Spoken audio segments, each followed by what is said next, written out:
national championship. All roads leading to the Gateway City.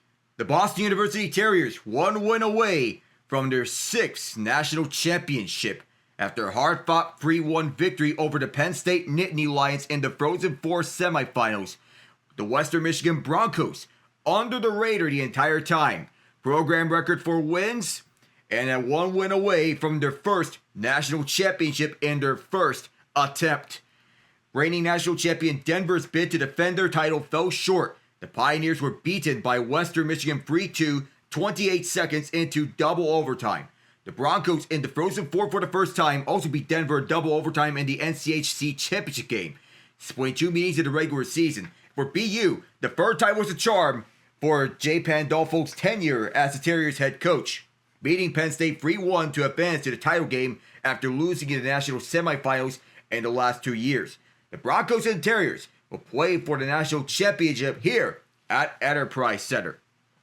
Hello everyone, I am Alec Nava. Welcome on board here at St. Louis. In terms of NHL talent, a combined 38 players have been drafted from the Frozen Four teams.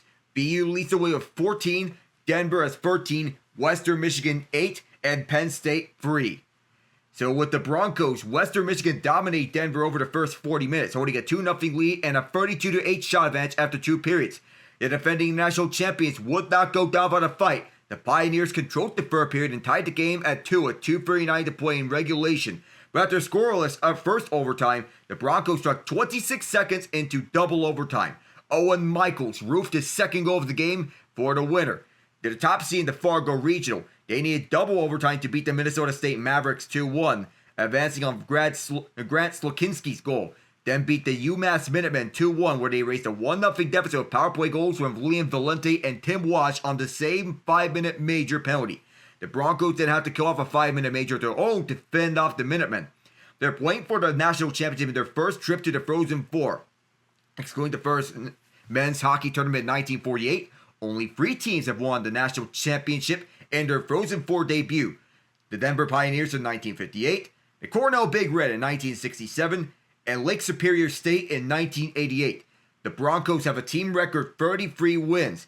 They're on a 9-game winning streak, the longest active streak in the nation.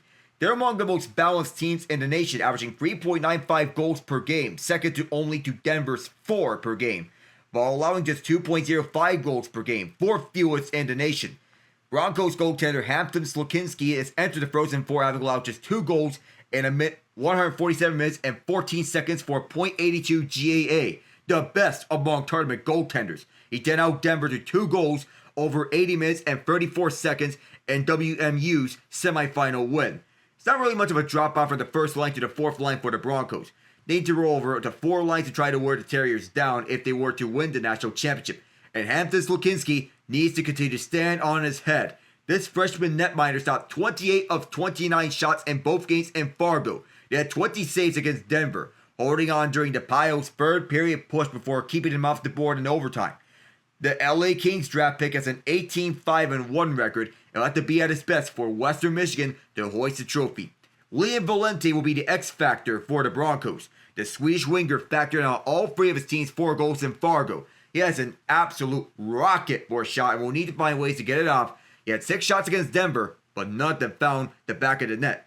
For the Terriers, after BU and Penn State felt each other out in the first period, the Terriers took control of the second, with Jack Hughes getting BU on the board at 1:35, taking advantage of a miscue by Arseny Sergeyev and poking home a loose puck. Midway in the period, Cole Hutson and Cole Eiserman broke free for a 2-on-1 break. Hutson set up Eiserman for a nice goal to make it 2-0. Penn State came out strong in the third period where they scored a 2-12 from Nick DeGraves to cut the lead in half, but Mikhail Yegorov held down the fort with 32 saves. Jack Harvey sealed the win with an empty netter. They were the second seed in the Toledo Regional, blitzing past the Ohio State Buckeyes with 6 unanswered goals on the way to an 8-3 win. Then secured their first straight trip to the Frozen Four on Quinn Hutson's goal, 6:25 into overtime, where they beat out the Big Red 3-2. Yegorov made 37 saves for the Terriers in his 16th career game with them. Their win over Penn State was their 50th in tournament play, making the Terriers the 5th program to reach that mark, joining Minnesota, Michigan, North Dakota, and Boston College. Jay Pandolfo's combined 10-0 in regional games as a head coach and player, resulting in 7 trips to the Frozen Four. He is the third D1 men's hockey coach to reach the Frozen Four in each of his first 3 seasons, where he joined Doug Woog of Minnesota and Dave Hackstall of North Dakota. But despite their recent success, the Terriers haven't reached a national championship since 2015 until now. This is their 12th championship game appearance, where they're tied for third most all time. Quinn and Cole Hutson are BU's top 2 scorers this season. Quinn at 50 points, Cole at 47. Cole is the points leader in tournament play with 7. And Cole's 33 assists are tied for the most by a BU freshman over the last 10 seasons with his brother Lane, who had 33 in 2023.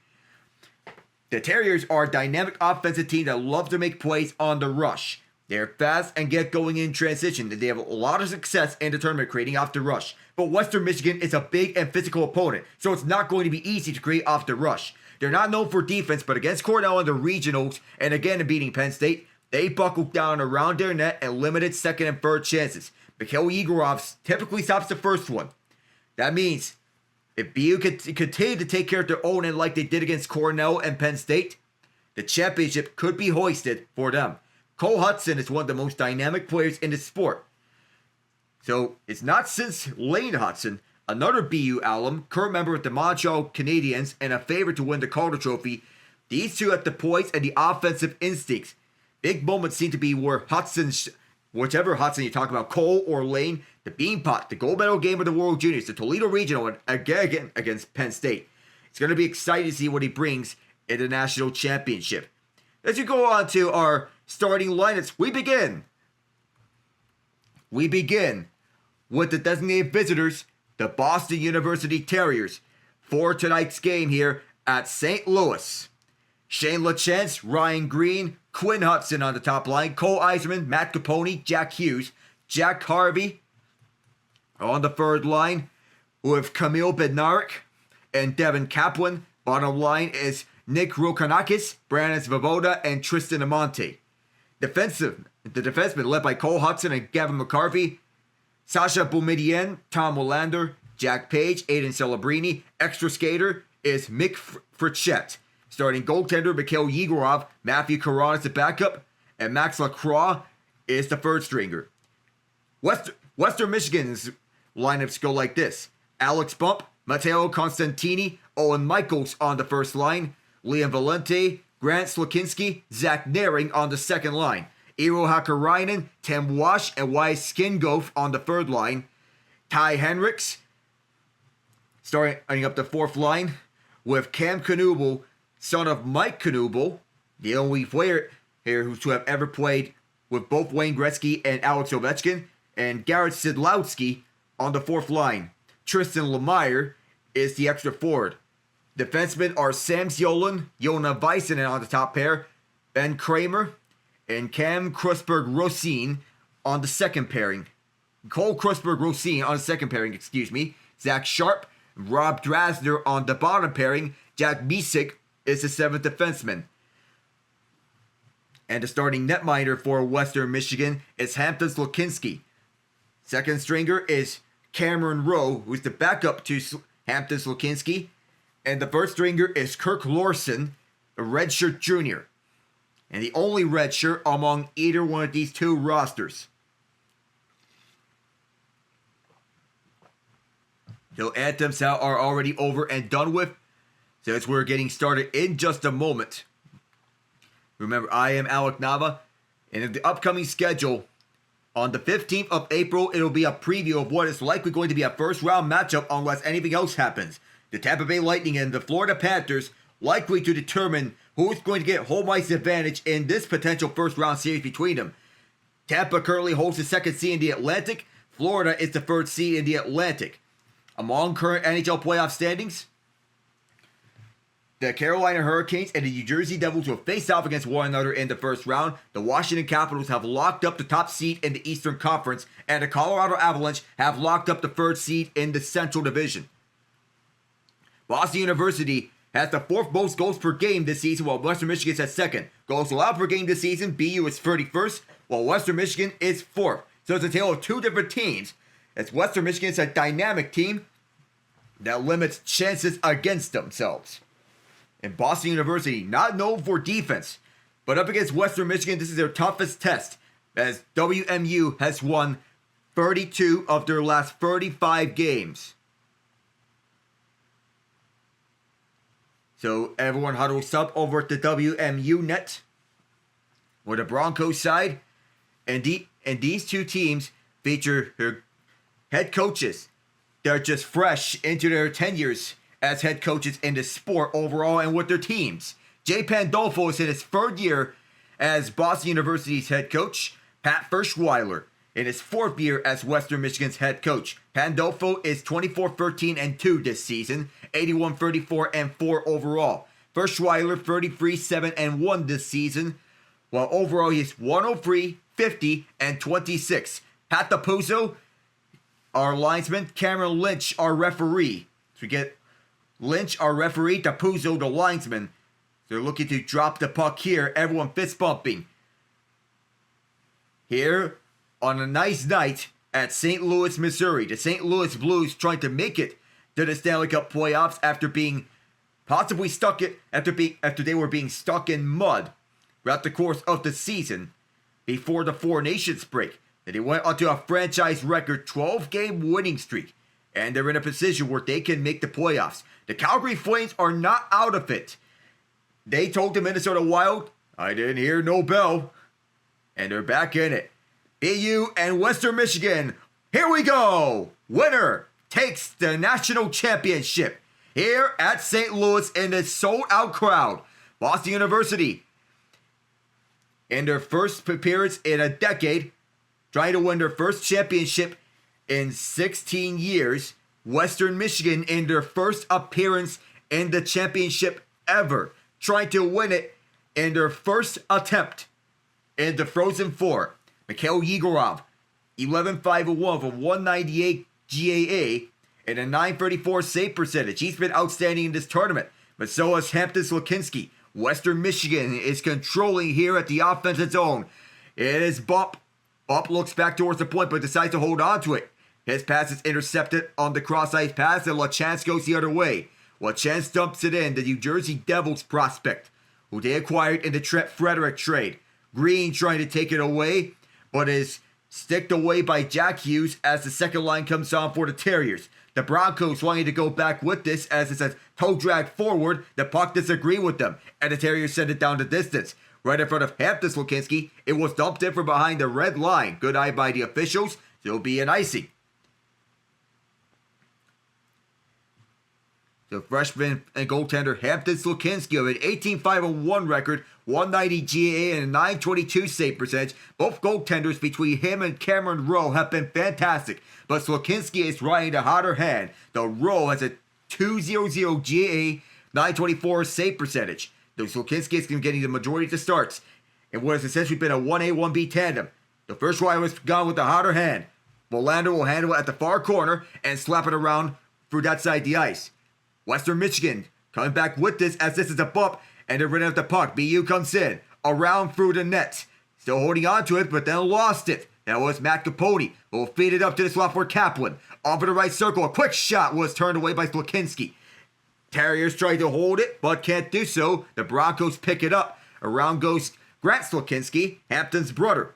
Fed up front for Kusper Grusin, who dumps this one inside. Aiden Celebrini rise there first, but Western Michigan quickly on the forecheck.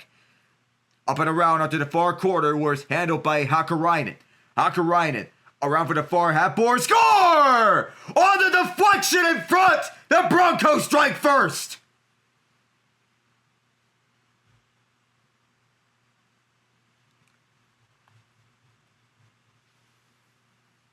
Wyatt Shingove! The Toronto Maple Leafs draft pick from 2020 gets the Broncos on the board first at 138. On the keep inside by Iiro Hakkarainen. This was not a pretty goal as it was a turnaround shot from the far half boards. Bounces up in front and a seeing eye shot that was deflected inside.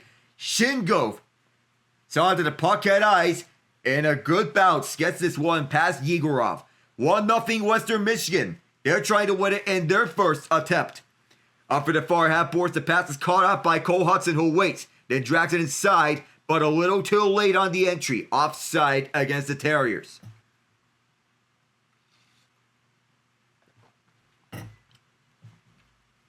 Eero Hakkarainen, the other night, he's been tremendous for Western Michigan during their double overtime victory. Control the pace early and don't let your foot off the gas pedal. It's a fast start and a fast finish for these teams if they want to win the championship. Cole Hutson comes in, swings one, blocked, held inside by BU. On the near side, Rukanikis. Rukanikis is dispossessed. Amante rushing after the puck at the near half boards, being tangled up at the near side by Hakkarainen, and is bounced around off Amante, but held inside by Gavin McCarvey. Luke's puck at the near corner, grabbed by Svoboda, set up for Cole Hutson, who missed it. And over the right point, McCarvey keeps it. McCarvey around the boards. Chasing after the puck is Cole Hutson, who keeps this one down low for Svoboda. Loose puck is whacked away by Western Michigan as they're trying to get it out, and they do. The clear by Slukynski, and going back to it is McCarvey. Gavin McCarvey restarting for his Terriers as they want to get up for the ice. McCarvey for the near side the ice. This gets a bounce off of LaChance, and going back is Hampton Slukynsky. Slukynsky rushed on the puck through the pass. On the far side, the boards. Western Michigan wants to send this one inside, and which they do, but they get tangled up the far side, the boards. Willander picking up this one. Puck deflected out by Western Michigan, and they'll reset. They send around for the far side, the boards. It's picked up at the near corner, but a pickpocket here. Elevator shot was up high and wide to net. That was last touched by Owen Michaels, who was a double overtime hero for Western Michigan against the reigning national champion Denver Pioneers. Left point, Boumedienne. Over the near corner through this entry feed, but nothing there, and that allows the Broncos to pick it up. For the far side, the boards. Controlled at neutral ice, backhanded wide of Yegorov onto the near corner. Picking it up is Page. Jack Page turns it over, coughs up the puck. Able to hold this in is Grant Slukynsky. Far corner shot, missed everything. Onto the near half boards, it's held in by Grant Slukynsky, but this one bounced onto a Terrier. Valente tried to center that one. And up for the middle, getting cut off was Jack Hughes. Through the far side, Celebrini holding the zone. Hughes. Celebrini again, moving around to the left point, but this exits out the center. So far, Boston University has not gotten their groove together here. Western Michigan has been the better team through nearly past 4 minutes gone here. BU dumps this one inside, but they have to exit because this would be a delayed offside. And here's Väisänen. Joona Väisänen on for the far side, dumps this one around and collected at the near half boards by Tim Wash. Bounced up at the near half boards again, out in front, Wash fires. And this one, the flick out of play off of Yegorov's glove. Wash, the captain of this Western Michigan team, leading by example. And a graduate student from Detroit, Michigan, knows what it means to be a Bronco. He's the second leading scorer on this team, and he's playing on the third line. 16 goals, 20 assists. One of their best players. He wants his career at Western Michigan to end out of a championship. On the near half board, it is controlled by Valente. Blocked in front of the shot. BU trying to clear what they do. Bounced off the Western Michigan logo, set back into play. Slowly towards the crease, and it gets set up in front! And that one fired wide. Shingo trying to get another goal here. But that was actually Lemire. Bouncing up, Lemire in pursuit through the far boards. Bounced up several times, and this chopped out of play past the 5-minute mark of this game. 4-4 gone. 5-4 gone here in this first period. Western Michigan leading 1-0. Thanks to Wyatt Shingo. Alex Bump and company want to get a championship for his guys. We'll be right back.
After this game, Quinn Hutson, the eldest Hutson brother, is going to sign a 2-year entry-level contract with the Edmonton Oilers right after this. He'll report directly to the Oilers and will instantly burn a year off his deal, which will make him an RFA at the end of the 2026 season.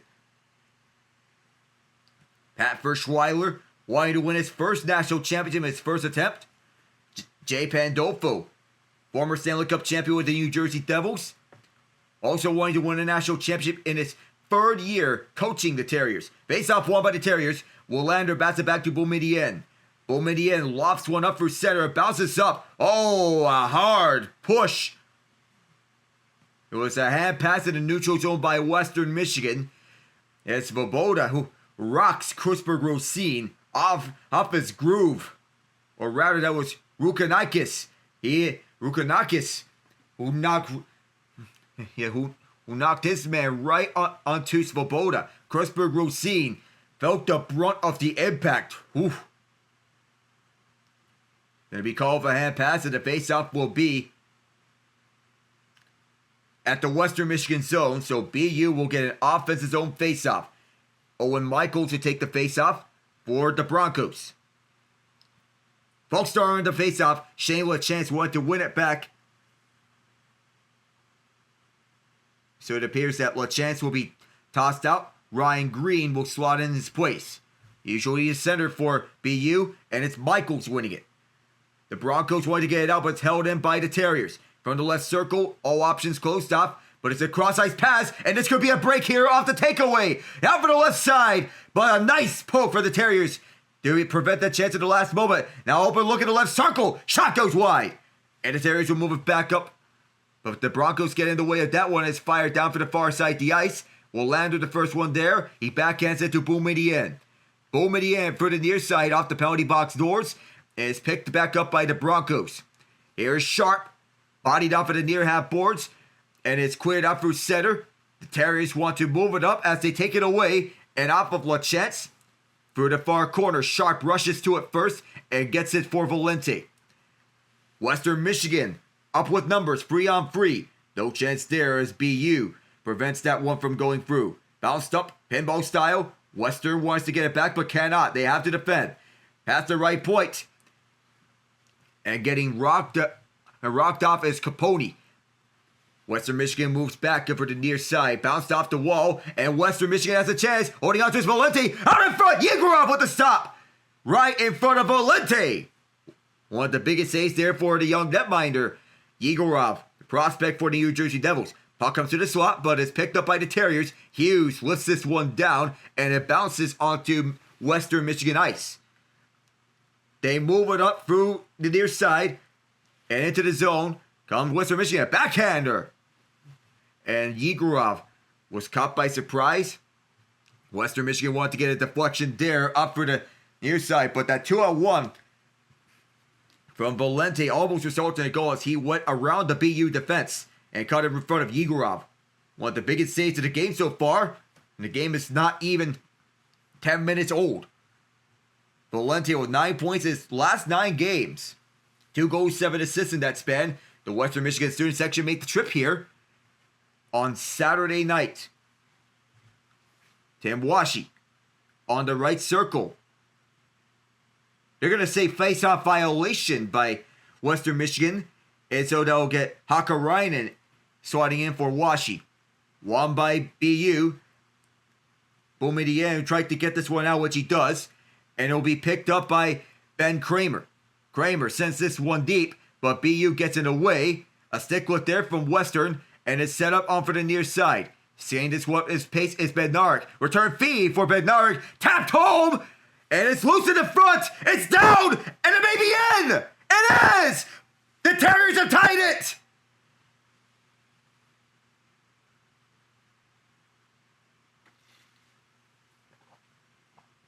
Western Michigan does not like that. They believe that Hampton Slukynsky was interfered with. We'll have to take a closer look at this one. But for the moment, it's a goal and it's a 1-1 game here at St. Louis. Hampton Slukynsky with the puck coming out in front of him. But with the extra tap from Devin Kaplan, it seemed to have been poked on through. But as Slukynsky was trying to hold on to the puck, it may have came loose at the last moment. We don't know what the puck is, if he had it covered, but it might have been rolled loose at one moment. Cole Eisman with one of the hardest working shots right in front. Was he pushed across the goal line, or did he keep it entirely? The loose puck, I don't think the goaltender had it fully in his grasp, and Hampton Slukynsky doesn't seem to have been pushed across the goal line fully. Western Michigan's not going to challenge it. It's a tie game here. Cole Eiserman will get credit for this goal. So it's the right decision here to not have a challenge here, because I don't know if they're going to waste their time out challenging this one. And down goes one of the Terriers as Svoboda gets back up, and a fight for this loose puck is grabbed by Svoboda, jostled free of it, staying 5-on-5 as the Broncos move it up. Sharp off the near side boards, getting this in deep. Down past the goal crease, and then around onto the near corner where the Terriers have it. Looking at Queer, bounces onto the Western Michigan zone, and a race for this puck. Not enough for an icing because it's well short. WMU starts up in their own zone, and it's batted off the near half boards on the blue line. It is deflected inside. And more room here to go back here. 3-on-2. Send pass, top of the slot, stopped by Slukynsky. And Western Michigan going back here. Cross-ice pass across the red line, and then slowly taking his way inside is Michaels. Or was that Sedlowski? Celebrini and Page out there as Jack Page is controlling. Feed for Aiden Celebrini. Through the far corner, Shane LaChance is all tied up. Celebrini tried to take this one away. Ryan Green as well. It is Celebrini emerging with a backhander. Could not be forced out. It's held inside by Krusberg-Rosine. Around through the far corner. Now being picked up by Grant Slukynsky. With the far half boards bounced up.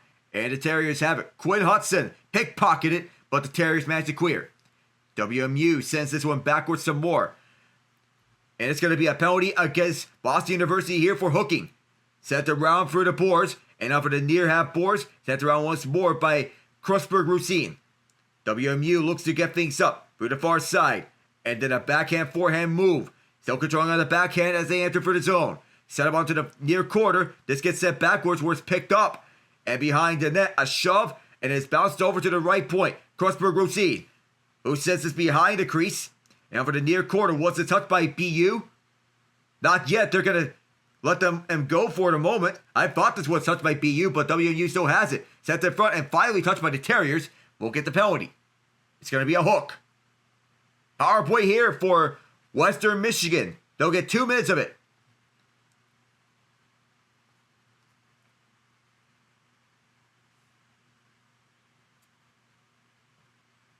Easy call for the officials to make.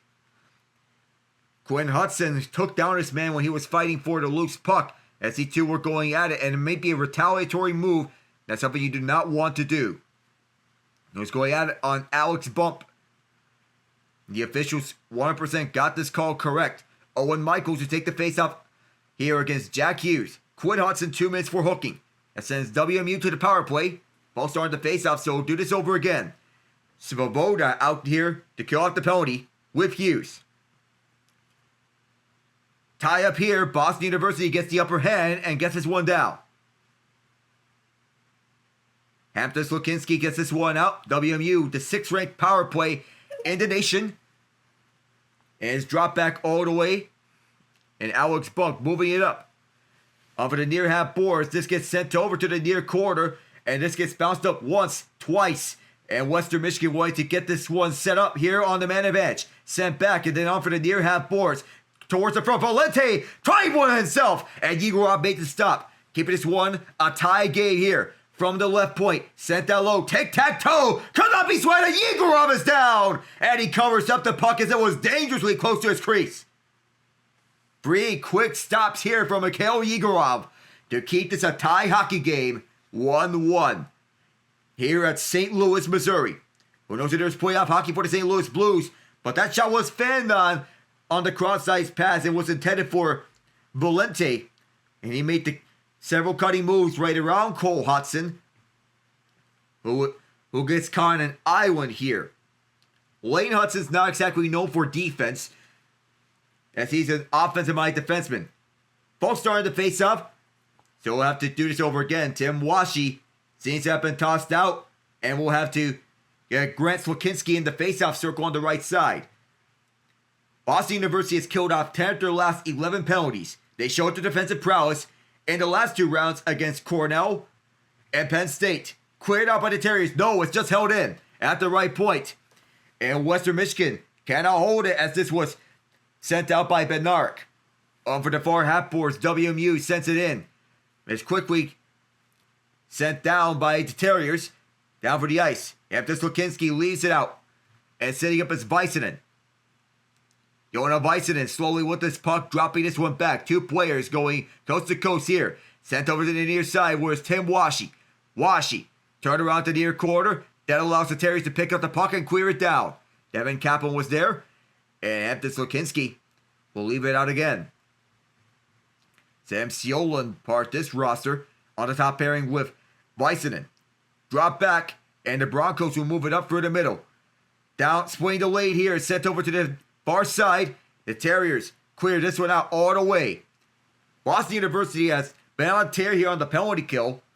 And though it's been a shorter sample size because hockey tournaments in the NCAA, a single elimination as opposed to the Stanley Cup playoffs, which are best of 7, you can think that this penalty kill is so... Oh my goodness, a tackle here. The Broncos couldn't get the shot away as 2 players go down like bowling pins and Yegorov makes several stops.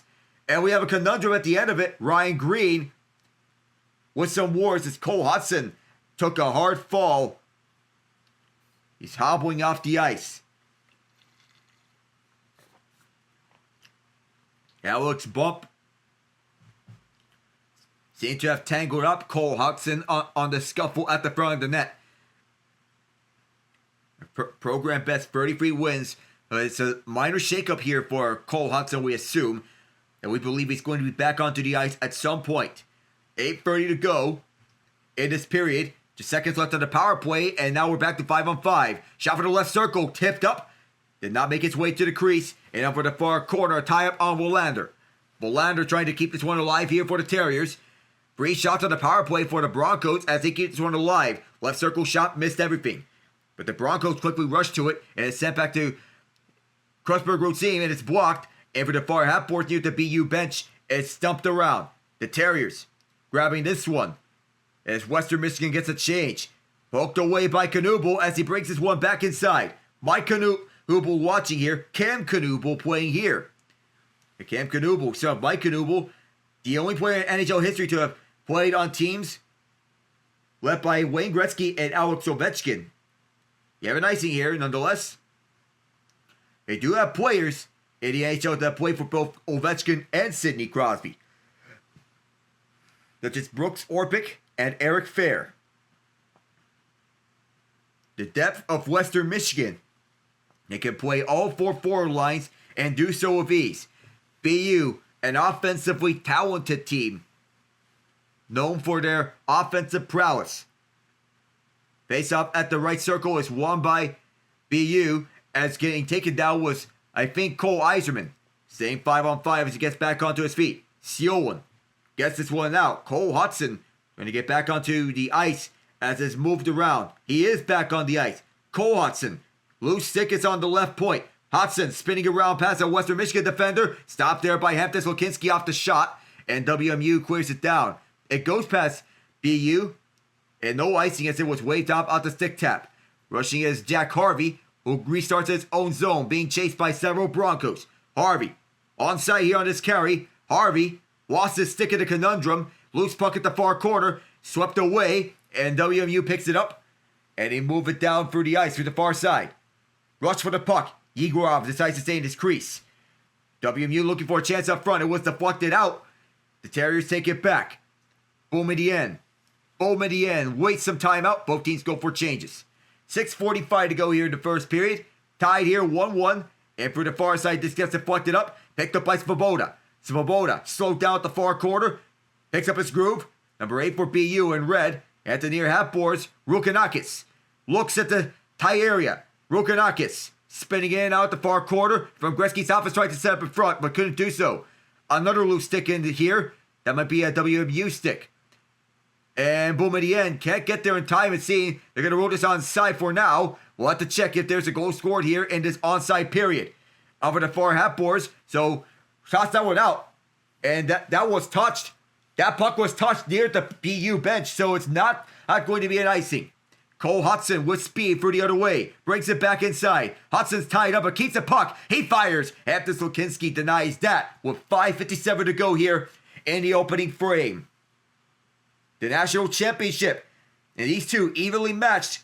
BU with their high-end talent. WMU with their depth. We'll be right back here in a moment from St. Louis. I'm Alec Nava. Stay tuned.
Western Michigan defeated Denver in double overtime in the Frozen Four semifinals to send us out to their first ever national championship.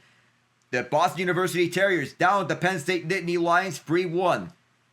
The Cinderella story strikes midnight for Penn State, but what a remarkable run it's been for them. BU simply the better team as they outplayed them in all facets. Off this faceoff, it's won by the Broncos as they send it over to the far side.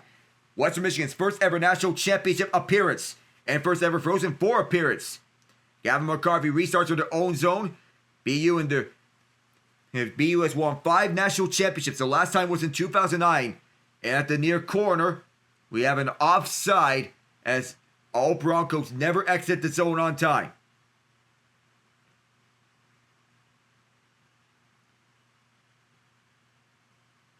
So the puck was sitting on Hampton Slukynsky's pad.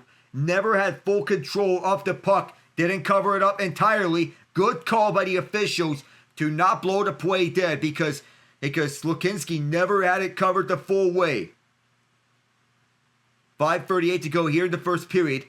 The face-off is at center ice here at Enterprise Center. Won by Western Michigan. They're all the way back in their own zone. Looking to move it up is Bisonen. Bounced up and out of play with 5:32 left.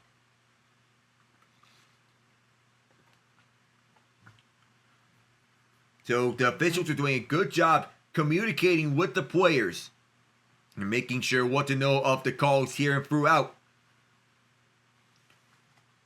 See if they get to some sort of understanding here, which they do.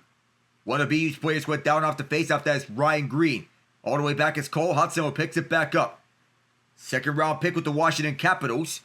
Tom Willander, a first round pick with the Vancouver Canucks. Sent up with the far side and picking it back up is Michaels.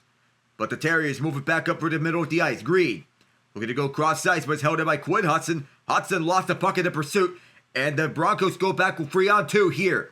Over the near side, it's a drop pass over the high slot. Quickie, and it's a rebound loose in the slot from the right circle. They score!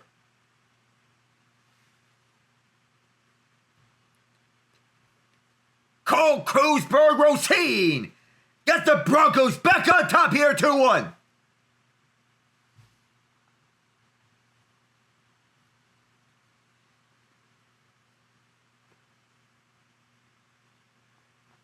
Much has been made about the contrasting styles of what Western Michigan and Boston University are comprised of. WMU relies on depth and tight checking, such as the formula needed to thrive here. And you need the top-end talent to produce as well. But so far, it's been the depth players that have been coming in huge here. Cole Krusper-Rosine picks up the loose puck at the right circle off the rebound.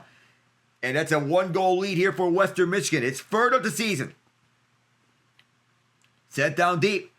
And BU in pursuit of the puck as there's a handoff from Hampton Slukynsky. Off of the near side. Bounced up. Jack Hughes able to keep. For the near corner. Now behind the net. As WMU takes it away and moves it down for the far side of the ice. Sent up and fed up. But Boston University will get there first. Aiden Celebrini gets shoved out the way by Wise Shingove. Puck is behind the net for the Terriers as they wait some time out here. Getting their guys onto the ice. Waiting is Grant Slukynsky. Sophomore here for Western Michigan. And the older brother of Hampton Slukynsky. On for the near side. Bounces up and then sent out. BU. Still trying to go out this puck near the penalty box doors. They grab a hold of it. And evading some players is Harvey, who chips it on his backhand down for the lane. That allows the Terriers to change units with 4 minutes to go. Batted around by Drasner. It sends it to the opposite side for Sharp. Bouncing up onto the far half boards as WMU takes it inside. Bounces up over the near side. Yegorov has to catch it out midair to prevent that from going across. And Naring gets a shove from Gavin McCarvey. And the festivities are not over yet as Bednarik wanted to test Valente. The fight is just igniting here. Off the loose puck scramble in front. Tim Washi could not pick it up, but his misfortune was Cole Krusper-Rusine's fortune, with Washi setting the screen. Returning here for the end of the first period in just a moment.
Back here at St. Louis, where Western Michigan leads 2-1 nearing the end of the first period in the national championship. Boston University still have a lot of time to come back from this one.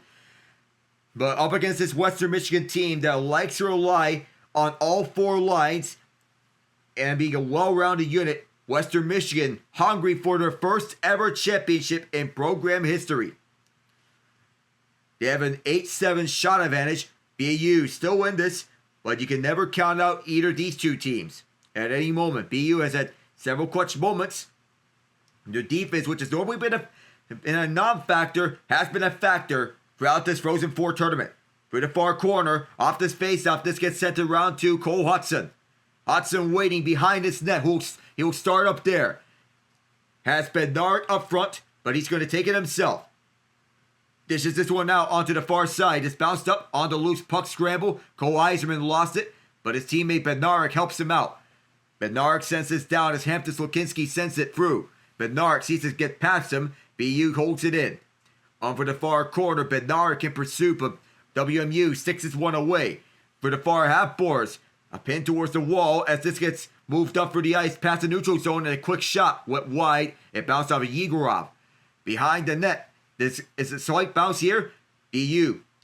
A strip here by the Broncos. Sent back onto the right point for Krusper-Rosine. And that one may have gotten a piece of Yegorov. On for the far quarter. This gets kept in. Cole Hutson read that pass all the way, but he gives it away to the Broncos. For the far corner. Taken away by the Terriers and then moved up for the far half boards. Eiserman will start again. sends this one down, loose stick, and the Broncos get back in with this. A stop here from Constantini. Couldn't get anything through, and for the left point, held inside by Misick. Behind the net, now moving to the near corner, a pin from Bowman in the end, but Western Michigan escaping with this puck. 2:25 to go, bounced inside by the player at the right point is sent onto Constantini. For the far corner, both teams fight for the puck. BU emerges with this, but they get jostled of it at neutral ice, and the Broncos get back up with this. On for the far half boards, now behind the net, as Western Michigan looks to get back up, and setting it the tone here. Valente and Grant Slukynsky get tied up. Grant Slukynsky is going back, bounces up behind the net, and Western Michigan wants to get through. And now in front, Naring tried to center up front, now tries to turn around shot. Yegorov held that one, and will cover up for a face-off to his right with 1:49.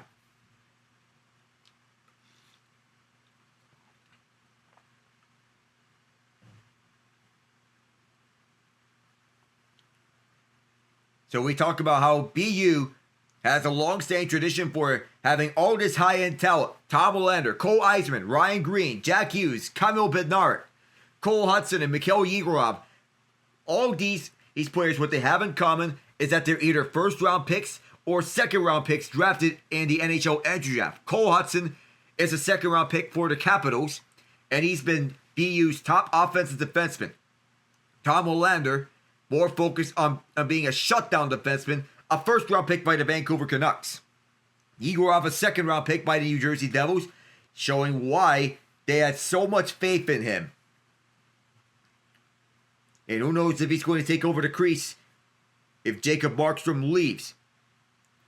After this face-off, this gets set back behind Yegorov's crease.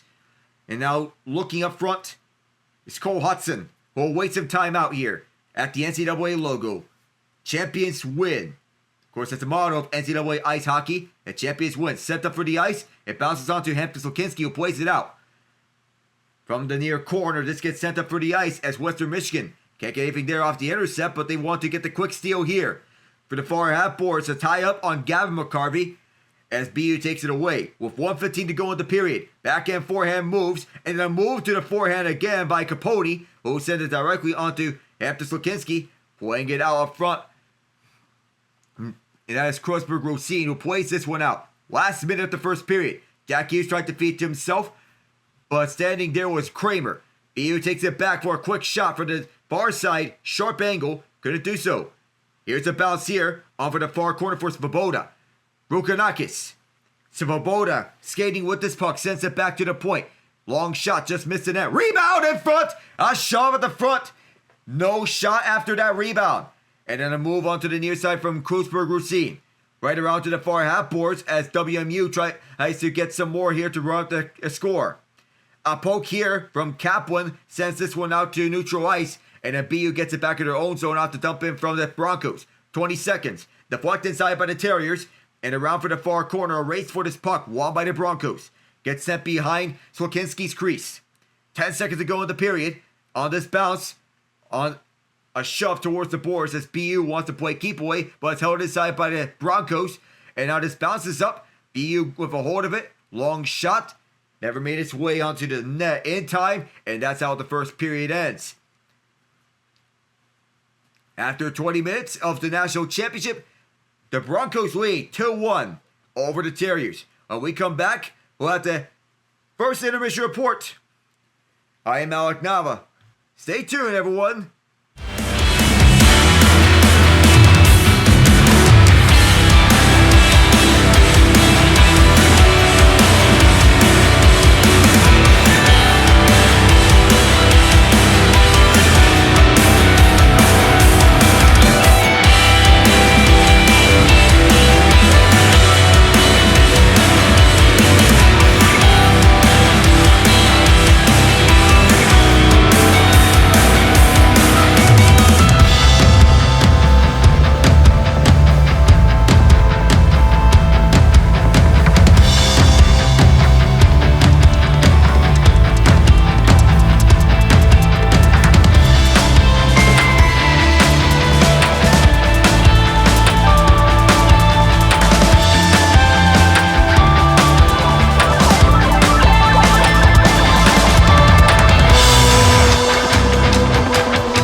first intermission report, Western Michigan leads it 2-1 after 1. So as we move up front to go get you the scoring recap here, Boston University and Western Michigan in the national championship. BU looking for their 6th, WMU looking for their 1st. To give you the scoring in recap, it's Shingofi from Iiro Hakarainen and Tim Washi at 1:38 the first period. Answered by Cole Eiserman from Devin Kaplan and Camille Bednarik at 7:12. And Cole Kreuzberg-Rosine at 15:01 out of a net front scramble. He collected a loose puck in the right circle and then fired that baby home. No assists on the last goal. To go over to how these two goaltenders did. Mikhail Yegorov, 7 saves out of 8 shots. Hampton Slukynsky, 7 saves out of 8 shots as well. These two teams evenly matched with one another so far. But these prospects with jobs on the line to play for. So go over to our NHL standings. As they say so far. In the Western Conference, in the wild card chase, only 3 teams remain in the wild card chase. The Minnesota Wild, the St. Louis Blues, and the Calgary Flames. The Flames miraculously find themselves 3 points back of the Wild and the Blues. The Wild have tiebreaker on regulation wins. If the Blues and the Flames were to make it in, the Blues have tiebreaker on regulation wins in that department. Though the Flames have a game in hand on the Wild and the Flames. So 3 teams left in the wild card chase. 6 playoff spots have been clinched. In the Central is the Winnipeg Jets, Dallas Stars, and the Colorado Avalanche. The Avalanche are locked into the 3rd seed in the Central, so they cannot move anywhere out of that. Most of the players have rested up for the playoffs, and the many top end faces of the Avalanche went to watch Gabriel Landeskog make his return to playing professional hockey. For the Colorado Eagles, his guys won 2-0 over the Henderson Silver Knights yesterday. Landeskog was solid in his return to playing professional hockey. So in that game, the Silver Knights were blanked by the Eagles in the 2-0 loss. And that game was significant because it was Landeskog's return to playing professionally for the first time in 2 years and 10 months. The last game he played was when the Avalanche hoisted the Stanley Cup in Game 6 of the 2022 Stanley Cup Final. It's a 2-0 win by the Eagles. Henderson outshot Colorado 31-22. Trent Miner stopped all 31 saves. All 31 Henderson shots. Goals from Chase Bradley, from Kalle Rosen, and Hank Kempf. Nikita Prishapov from Chase Bradley and Mark Senden. Those goals in the first and second periods. So we look at the return here for Landeskog and his return to action. Landeskog being loaned here in a conditioning stint for the Avalanche. He had 2 penalty minutes and 2 shots in his return to professional action. He was solid in his return. Oscar Olausson, Hank Kempf, Kalle Rosen being signed to NHL contracts. Trent Miner, a 31 save shutout. And the team is coached by Aaron Schneeloff. Associate coach Dan Heino, assistant coach Tim Branham, goaltending coach Matt Zaba. Over at Blue Arena, formerly known as the Budweiser Event Center, at Loveland, Colorado, which is just outside of Fort Collins. What a game it's been for Trent Miner, by the way. The Golden Knights, Kings, and Oilers 1, 2, and 3 to Pacific as of now. Those spots are not locked in because they have 3 games left on their schedules. But the Oilers cannot win the Pacific anymore. It can still go to the Kings. However, the Kings need to have the Golden Knights lose 1 game in any fashion. They have the Golden Knights lose out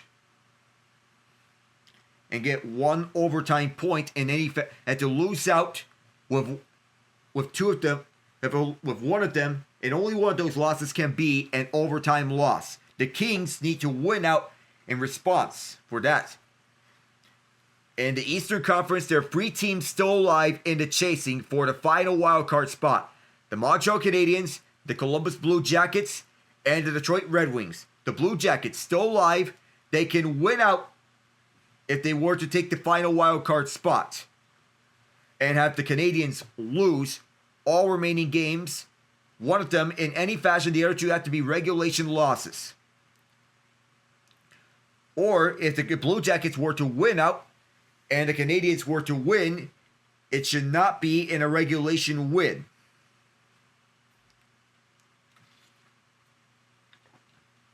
For the Red Wings, they need to win out, Columbus to lose out, and Montreal to lose out. For the Red Wings to make an improbable playoff push. The Rangers and the Islanders have already been eliminated from the chase. And looking at final scores. Around through the NHL.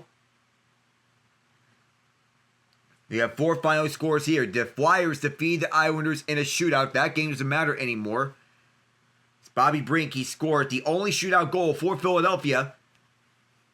Between these two, it was a tight game. Bo Horvat tied up with 1:01 left in regulation.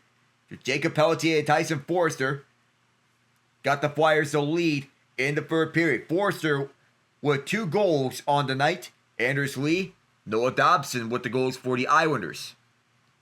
Before the third period, the Blue Jackets rout the Capitals 7-0. The Capitals resting their starters. As it got out of hand, Zach Werenski, Kent Johnson, Adam Fantilli, twice, Sean Monahan, Cole Sillinger, James Van Riemsdyk. Columbus still has something to play for. The Hurricanes eliminate the Rangers from the chase with a 7-3 win. There was a routing all throughout. Jalen Chatfield, Seth Jarvis, Jackson Blake, Mark Jankowski, Jordan Stahl, Jordan Martinook, and Logan Stankoven with the goals for Carolina. Will Cooley, JT Miller, and Adam Fox for the Rangers. Isaac Howard is your 2025 Hobey Baker Award winner. He's in a dilemma here, though, with the Tampa Bay Lightning. If he is not signed by the end of the 2026 season, he'll be a free agent. So Isaac Howard won the Hobey Baker Award, Jacob Fowler, the Mike Richter Award.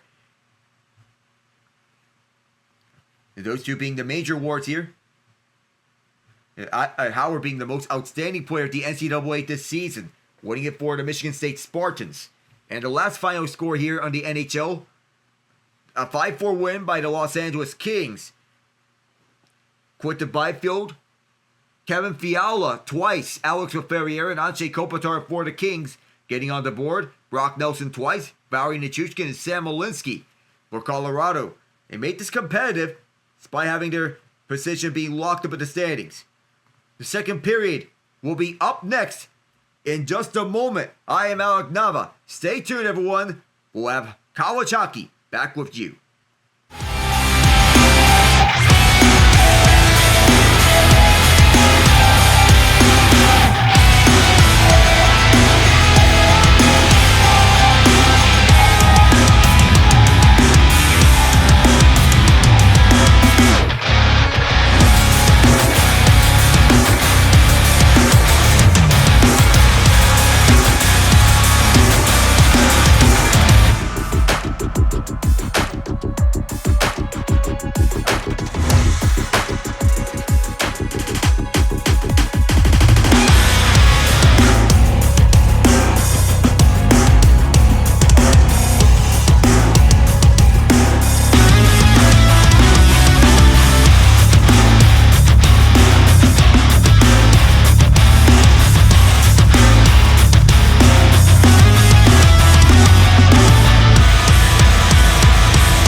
2-1 after 20. Western Michigan leading. So both teams are getting ready to take the ice here for the second period of the national championship in college hockey. So Pat Ferschweiler wanting to win his first national championship. So is Jay Pandolfo.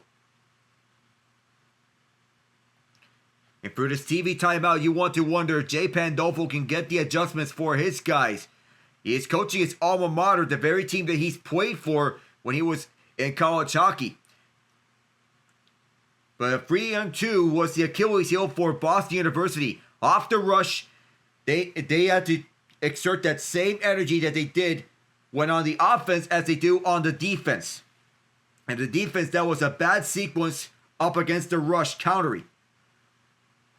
The saving grace for BU is the advantage they have on the faceoffs, 12-8, and they have the defensive advantage in blocks, 7-2. But that's not really an advantage you want to have here,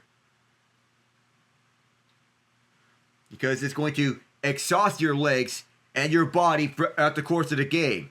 Second period, getting set to go here, and we're underway. The middle 20.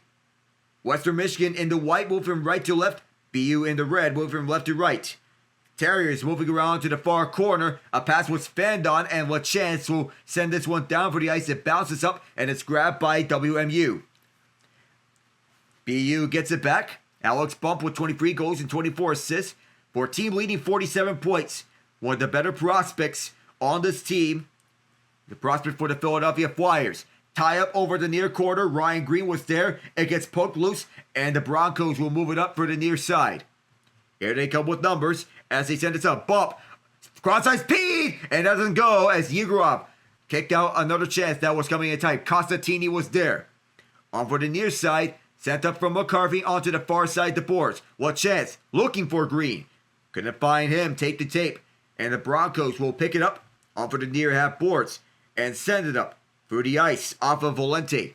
Behind it, Boumediene sticks it away onto the far corner, but a tie-up here causes Western Michigan to pick this back up for a split second before BU retakes it. 3-on-2 if they hurry. Jack Hughes backhands it to the near corner. Boumediene was tied up. Boumediene wants to get it out, but the Broncos were all over that one.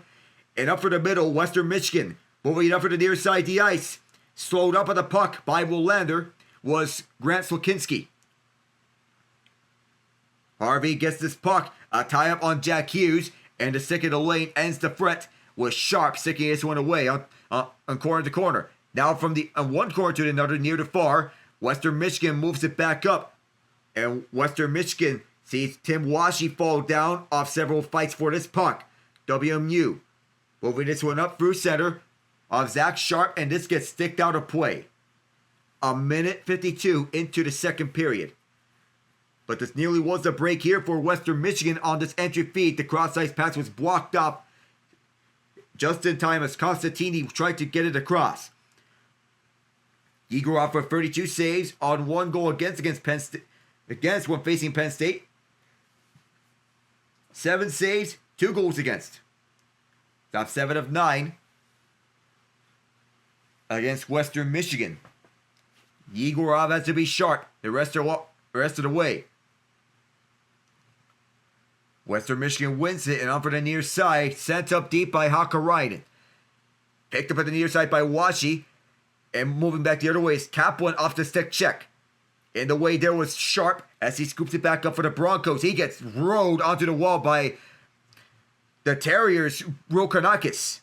The Broncos move it back onto the opposite side and pick it up at the far side, the boards, chipping it to himself, and behind the net was one of the Broncos. They keep this one inside. Yegorov to make the save, and the rebound was swept away. Broncos keep it at the left circle. Cycling this one over to the near corner. Celebrini was all over that one.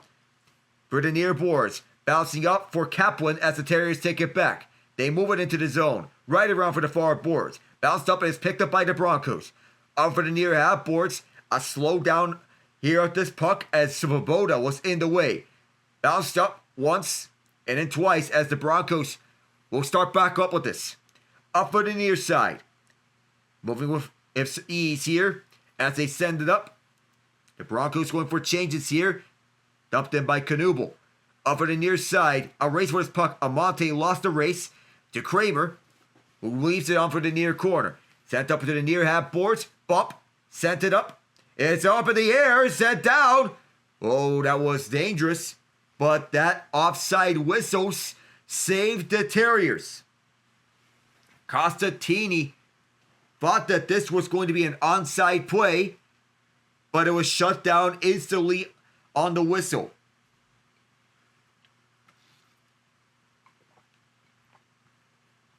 Tim Washi wanting to get things started up for the Terriers.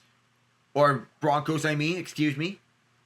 Tim Washi, the Western Michigan captain, on the bench here as the Terriers scoop this one down through the end boards on the right side of the ice.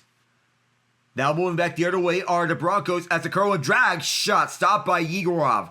Alex Bump tried to extend this lead to 3-1. But the pace that they're going with, this would favor the Broncos if they keep going and pacing up like this the rest of the way. Tim Washi has been the best faceoff man for the Broncos throughout this long run. Statistically wise. It's going for this game. This is where they like to go with. Faceoff is to the right of Yegorov. And Grant Slukynsky is going to take it. Washi has won 16 of 22 faceoffs in the Frozen Four against Denver. In the national semifinals, there's another faceoff win, but immediately there's a pickpocket. Moves to the near side for Green. Green tried to drop it for Quinn Hutson, but gets decked up in doing so. Naring picks it up. He gets shoved away and is sent out. Willander will restart for the Terriers. He sends it in off of the near corner. Instead, decides to go for a change. Krusberg-Rosine, who got the go-ahead goal for the Broncos, will send this one up as the Broncos get this one around through the near boards, pick up at the far side, and the Terriers move this one down through with a pace under center ice. 3-on-2 if they hurry. Jay LaChance fires away, kicked out by Slukynsky. Hampton Slukynsky being sharp here, several stick lifts, almost ended that threat. Western Michigan still on it. This is blown by Cole Hutson, and Western Michigan keeping this one around. On for the near side. Now at the far side, this gets sent around back onto the near corner. A little shot towards Hakarainen as he's feeling to brought the pressure from Gavin McCarvey. Hakarainen tried to center but gets intercepted in doing so. Willander stripped at the puck and Hakarainen will send it back the other way. Chased by Jack Hughes. North-south style of hockey as Cole Hutson bumps his man. Through the far corner, McCarvey wrestles away this puck. And the Terriers will scoop it back up. 3-on-3, they move to the other side. Holding on to it is Cole Hutson as he tried to send it deep, which he does. At the near corner, Ciolin moves it up. Trying to draw a penalty at this point as this gets deflected out of play. 5:07 into the second period. So far, no scoring here in this middle frame. So it's a Western Michigan 2-1 lead. The heart rates are running through here with a pulse at St. Louis. We'll return in just a moment.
Broncos are riding high here with all sorts of momentum. Pat Ferschweiler, of course, is loving it from his team. They want to win their first ever national championship. Offense's own chances are paramount here. The Broncos gained the brunt of that here throughout the second period in the early goings. After the offside, Western Michigan in their first ever national championship appearance. 2-on-1 here on the takeaway. Off on the right side, closing in. Rebound score! Hendricks! Off the rebound, makes it a 2-goal game.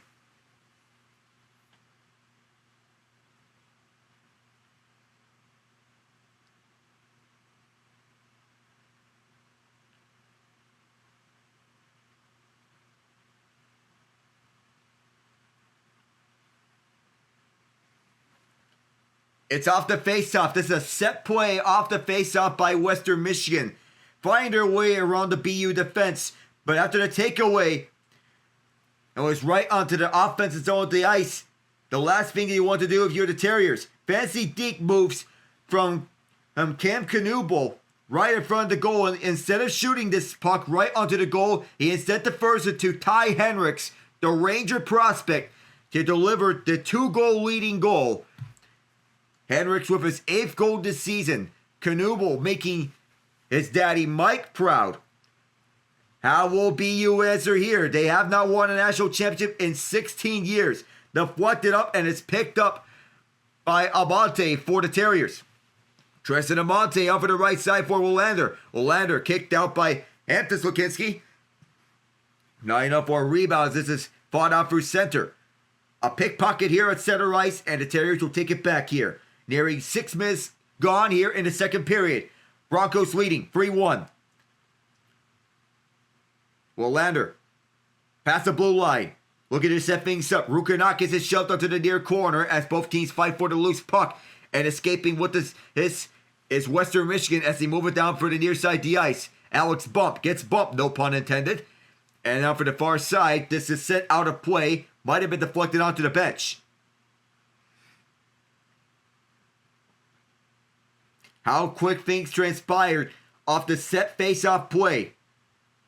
They jump onto the puck immediately after the face-off, get the takeaway off of BU, and then the offensive chance through the rush.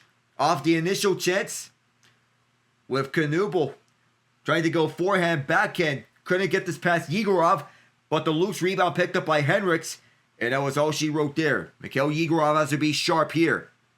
Does the luck run out here? Or do they have something up their sleeve? Western Michigan intercepting that pass. And here's a giveaway at the blue line. The Broncos slowing the pace down here. Looking to make things tight. And uncomfortable for the Terriers. Out in front, this is a cross-corner feed. Sent up to the top of the left circle. This is poked away at by Quinn Hutson as he moves back. Deferred over top of the left circle. Fired wide. Hampton Slukynsky tracked that one perfectly on the rush onto the near half boards. This is a shove here right on Shayla Chance, and Western Michigan will escape with this puck. They move up to the right side of the ice. They re-enter here, top of the right circle. Shut down by Yegorov on the shot. 13:02 left in the second.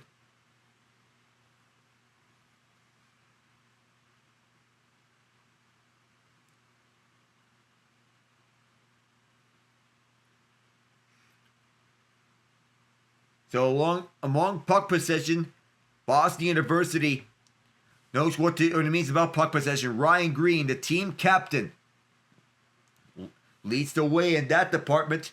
But you want to have everyone buy into the team first mentality. Through this face-off, Western Michigan is tied up as BU tries to go after it. Western Michigan fires away, blocked, and BU picks it back up. And they move it out the zone. And racing back towards this puck is Väisänen, who sends it to Stjolen. Off the glass, Western Michigan trying to get back with this puck, but BU will take it away at their own zone. The Terriers are hounded here. Seeing no options, they'll restart things all over again. Cross-ice pass as they send it up for the ice at the near side, spinning over to the far half boards. And Harvey gets tied up on this pickpocket. The Broncos back the other way. Driven towards the end boards is Washi. Washi is tied up. The Terriers take it away. Giveaway here to Washi. Out front! And that one pass was intercepted. The Terriers move it back. Bounced up. And the Broncos intercept it back again. The Terriers give them nothing though. Sent around for the boards. Western Michigan on the hold. They go down low. BU looking to get this one back, but Western Michigan, it's all over it. Sticked out by Capone. And BU will grab a hold of this one, going coast to coast between Willander and McCarvey. McCarvey, oh my goodness. He gets jostled hard on a reverse hit and loses stick. 3-1 Western Michigan. And Drasner goes after the puck on the far corner, moving up with this. And a huge hit at the near half boards. No arm in the air, and now there is. Huge hit on Ty Henricks, who took a beating at the far half boards. And that'll be a penalty. That could have been another goal against BU. A bad turnover right behind the crease is not what you want. No penalty here. No reason to turn over the puck at your own defensive end when you're getting all that sort of space from your opponents to maneuver through. That's inexcusable for Matt Capone.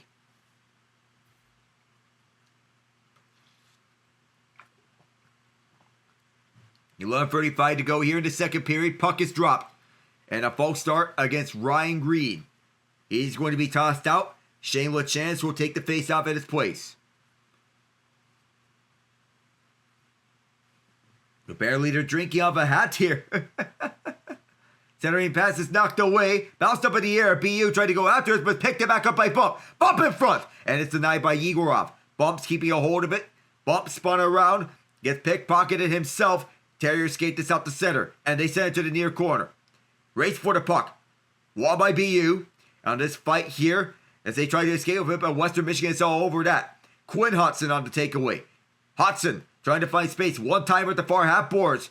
Bounced up. And it'll be recollected at that far half boards area. Another one-timer. Sent up in front. Off the post. On the redirection. Barely missed their mark. Western Michigan can breathe now as they move back the other way. Oh, this one was hauled down. Another player was hauled down. No whistles here to speak of. A couple of Terriers wondering where the calls were. And a couple of Broncos too. Western Michigan taking their time with this. The whistles are mostly swallowed here. Cole Hutson waiting patiently for Gavin McCarvey. Sent up for Devin Kaplan. And BU with a rush here. Svoboda trying to drive inside. Svoboda tied up. And Grant Slukynsky will start things up. A stick ends that lane. However, Western Michigan will get to this puck again. Through the far half boards, the Broncos driven towards the wall. Set a pass to the top right circle. Wide open space here. Shot gets blocked by Kaplan. And it ends up behind the net. For the near corner, the Broncos scoop it back up. A spin here off Kaplan. At the top of the left circle, it is fed back onto the opposite point. Quick hit and a quick shot. Stopped by Igorov. Rebound comes out for Kramer, who sends it across. Over the top of the right circle, another shot gets blocked. And BU will have some numbers here. Several Broncos in pursuit, so there's no 2-on-1. Rush, and in front, Rukanakis! Arm is up in the air. BU's going to the power play. 9:34 to go here in the second period, and it's going to be a holding call. Rukanakis got held when driving to the crease.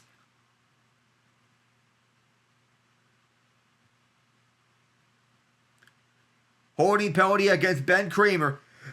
That puts the Terriers on the power play. Grabs his arm, forcing Rukanakis to handle the puck on one hand. Brody Kramer was stuck between a rock and a hard place. That was the only penalty that he could really take to hold him back. When we return, the Terriers will be on the power play. I am Alec Nava. See you in a bit.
uniforms look so clean between these two teams, Western Michigan and BU. Boumedienne had a one-timer. The top of the slot, the redirection hit the post for Shane LaChance. BU will get a chance to get back in this one on the power play, but they're going up against a very tough Western Michigan penalty kill.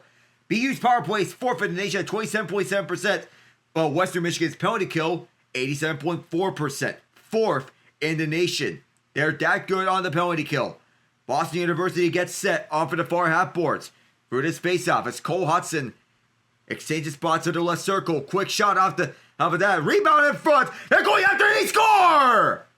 On another net front scramble, the Terriers have come to within one. Shane LaChance at the crease.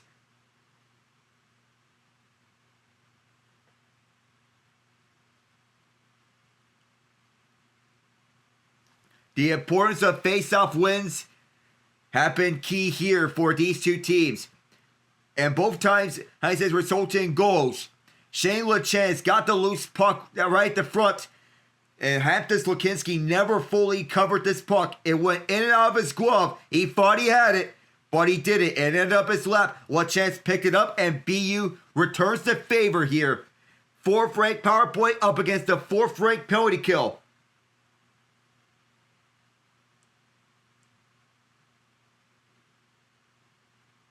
So we have to see if there was a poke and a push. Was Hampton Slukynsky pushed again?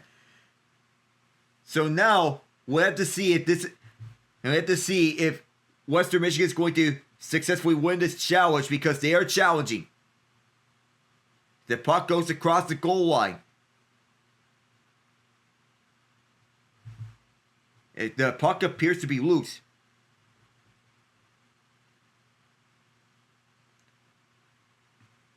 So the idea is that the puck came loose at one last moment on Hampton Slukynsky. We have to see if there was movement. Was there any clear evidence that the puck moved at the camera crease? So this is an official review, not a coach's challenge. We'll have to see. So there looked to be a motion where the puck. Remember, they call good goal on the ice. But I think this could count because Slukynsky never had full control of the puck. We don't see any clear movement. We don't see any camera angle in which both teams are battling for the loose puck. There's legal contact at the front. And so LaChance saw the puck that was not being covered. We don't see a good camera angle of Hampton Slukynsky holding on to the puck.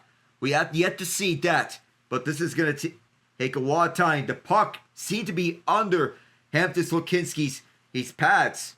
He never fully held on to this one. But they're now looking at the overhead angle. See if this survives the contact in the crease.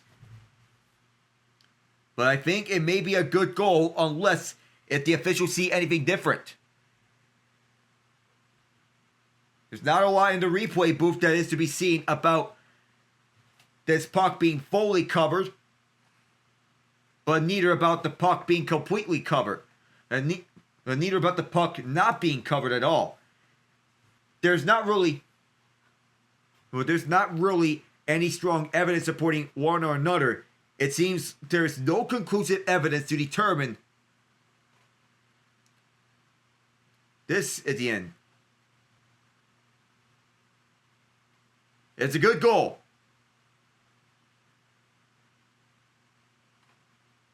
And Pat Ferschweiler wants a discussion. Western Michigan fans don't like that.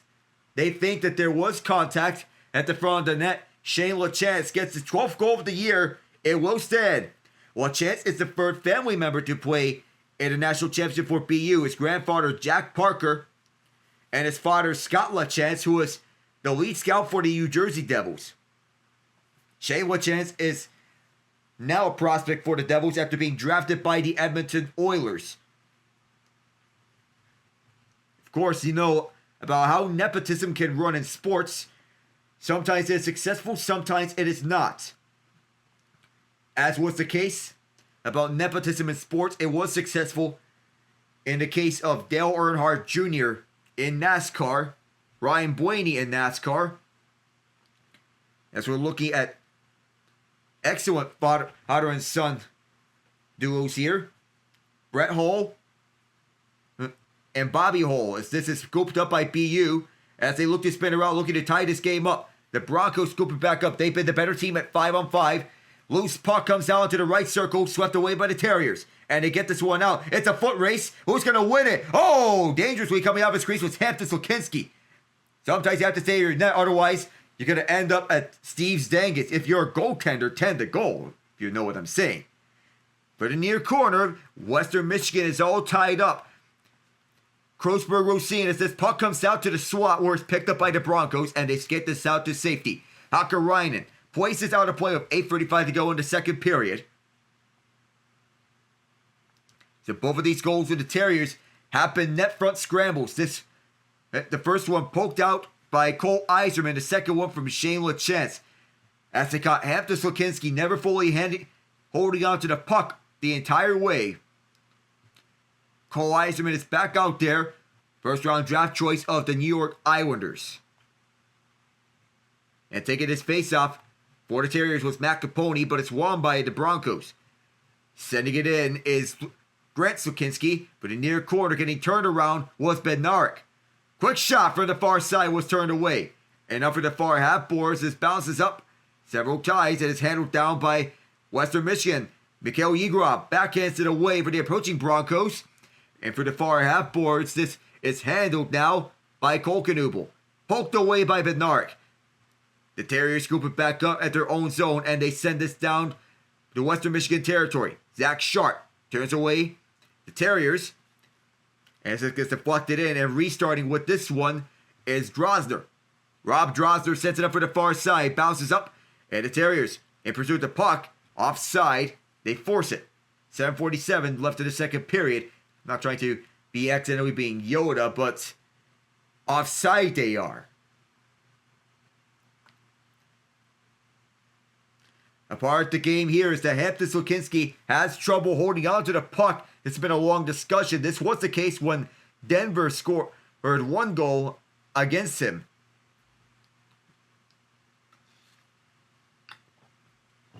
.7:45 left after this Western Michigan faceoff win. Seolan through the near side. Chopped across on the backhand, sailing in front of Yegorov's crease. Over the far half boards, picked up now by Rukanakis. Tie up here as Svoboda wants to go back. Now scoop back up as this quick shot. Off of Capone goes wide. Now it's sent back for Willander. Willander fires, blocked in front. This puck is still loose as Svoboda is in pursuit. Chopped out onto the BU end. Is this going to be enough for an icing? Yes, it is. 7:16 to go here the second period. And we'll have a face-off to the right of Hampton Slukynsky. Pat Ferschweiler clearly not happy with the icing against Western Michigan.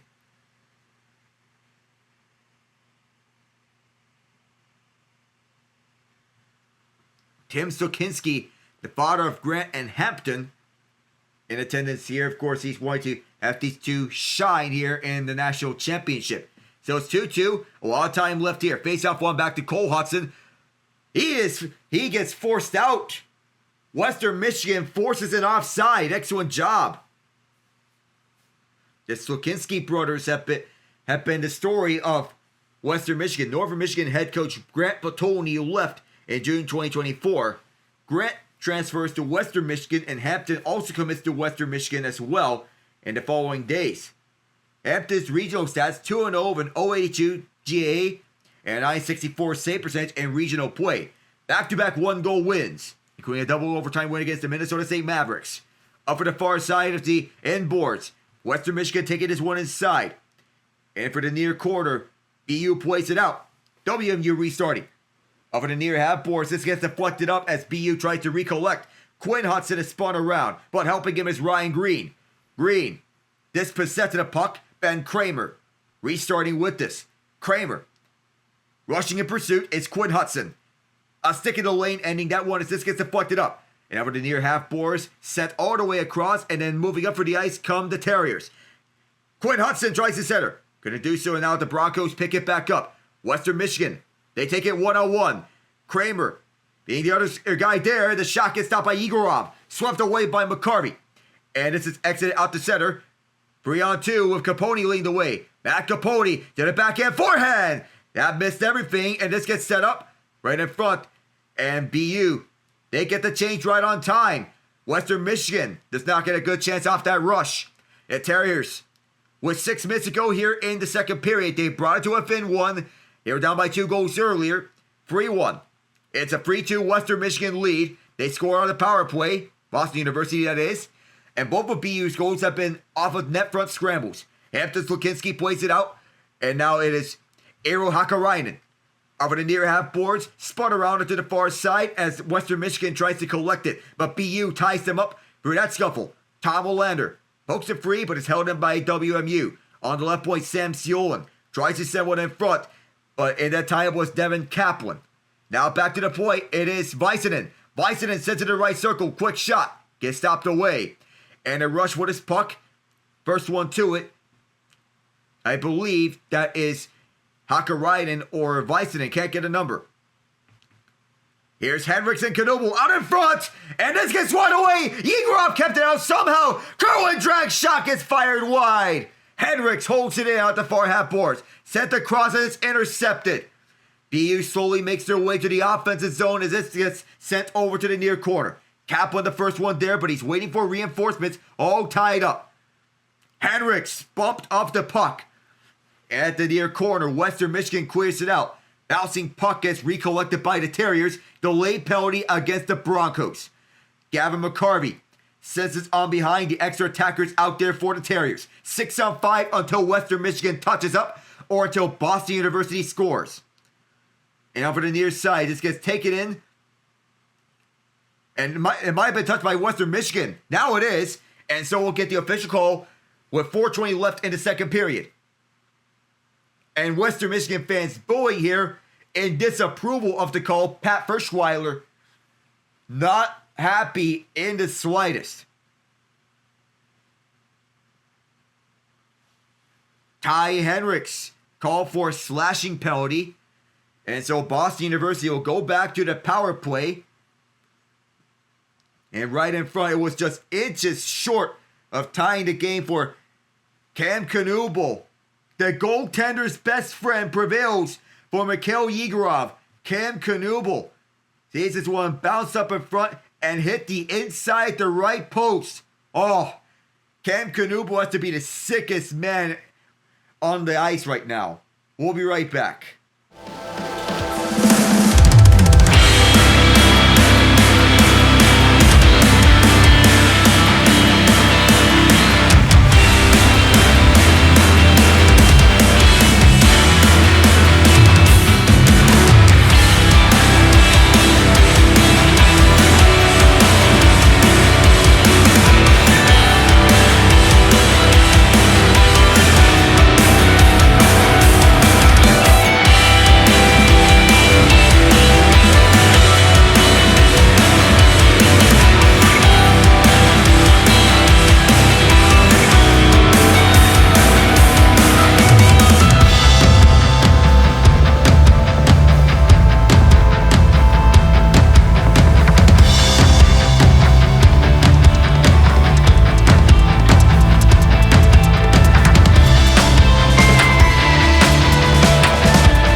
Returning here to the national championship, Western Michigan leading 3-2.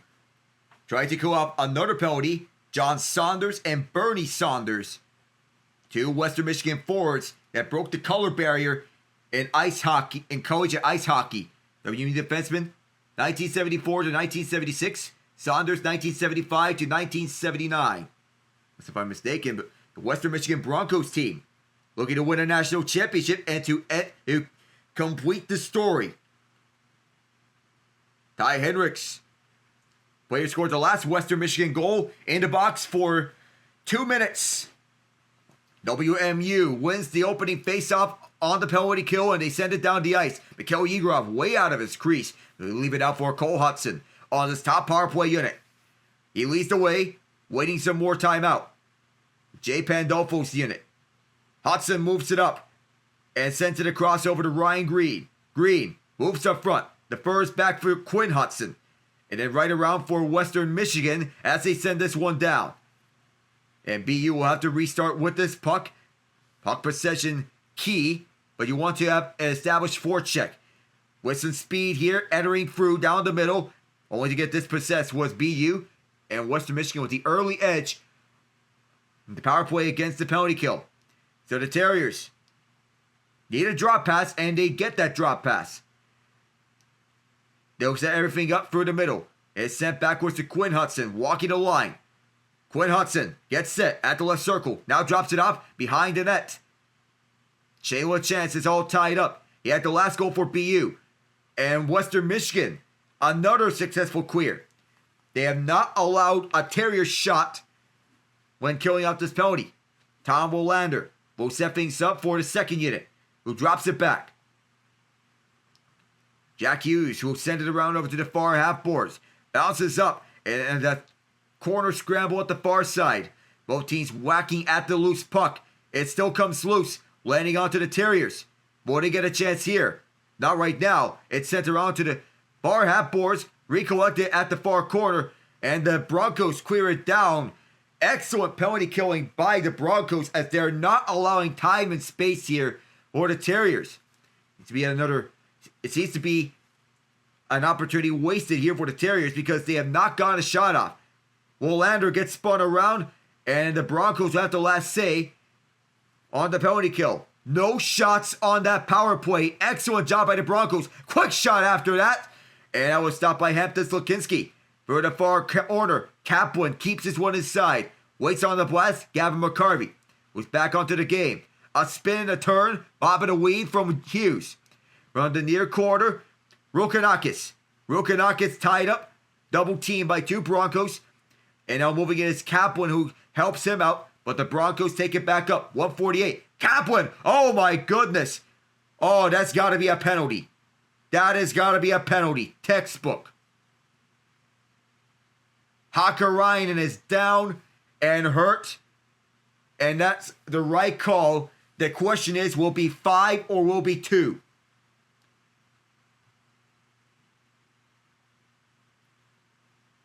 That does not look good. That was cheap. That was dirty. That was intentional. They're going to talk about this here for a potential 5-minute penalty. Devin Kaplan's going to the box. Here comes the call.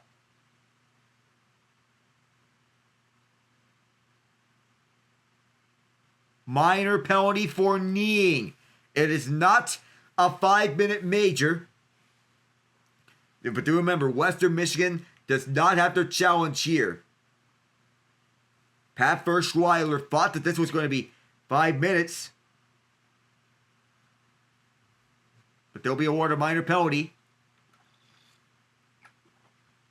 And a perfect time to get Western Michigan's power play onto the ice.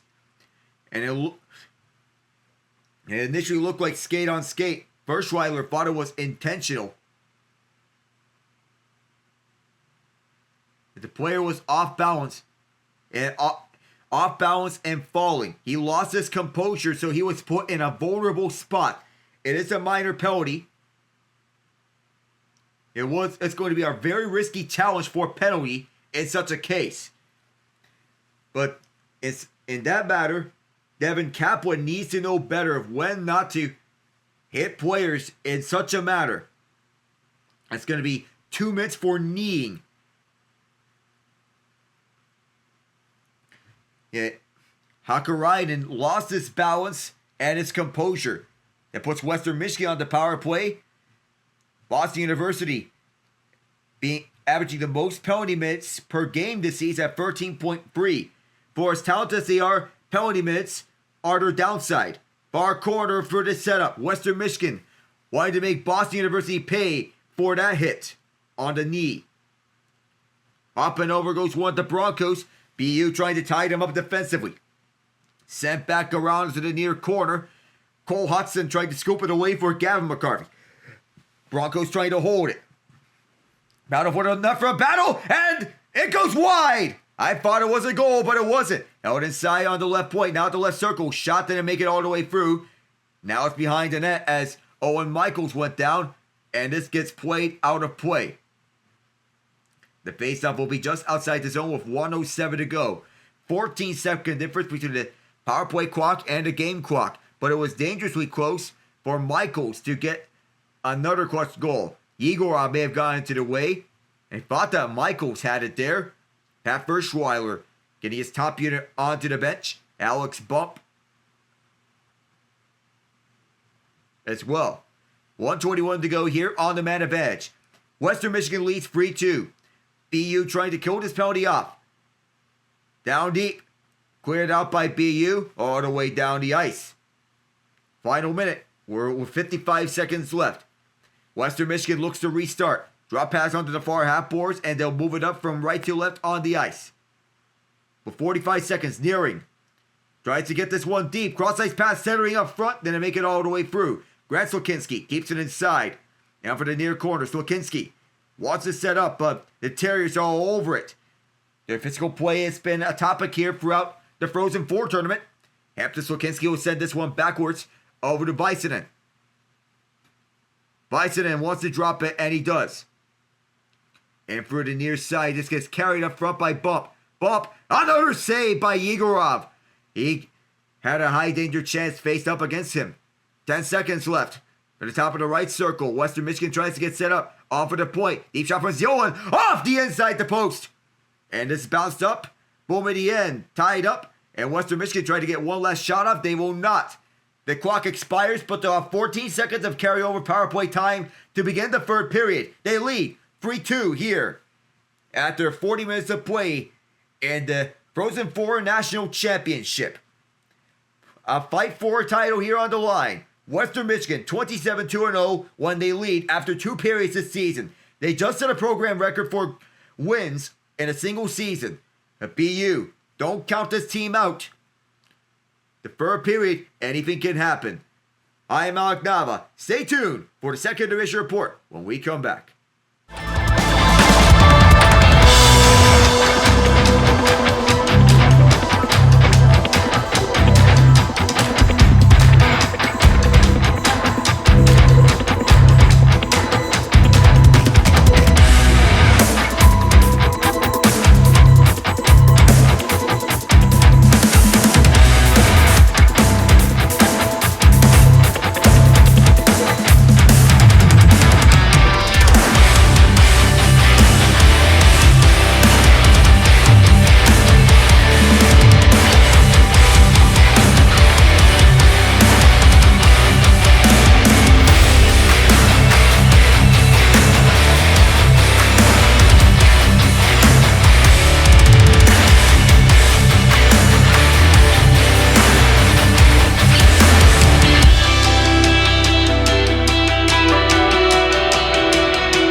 It's a 1-goal game after 2 periods of action.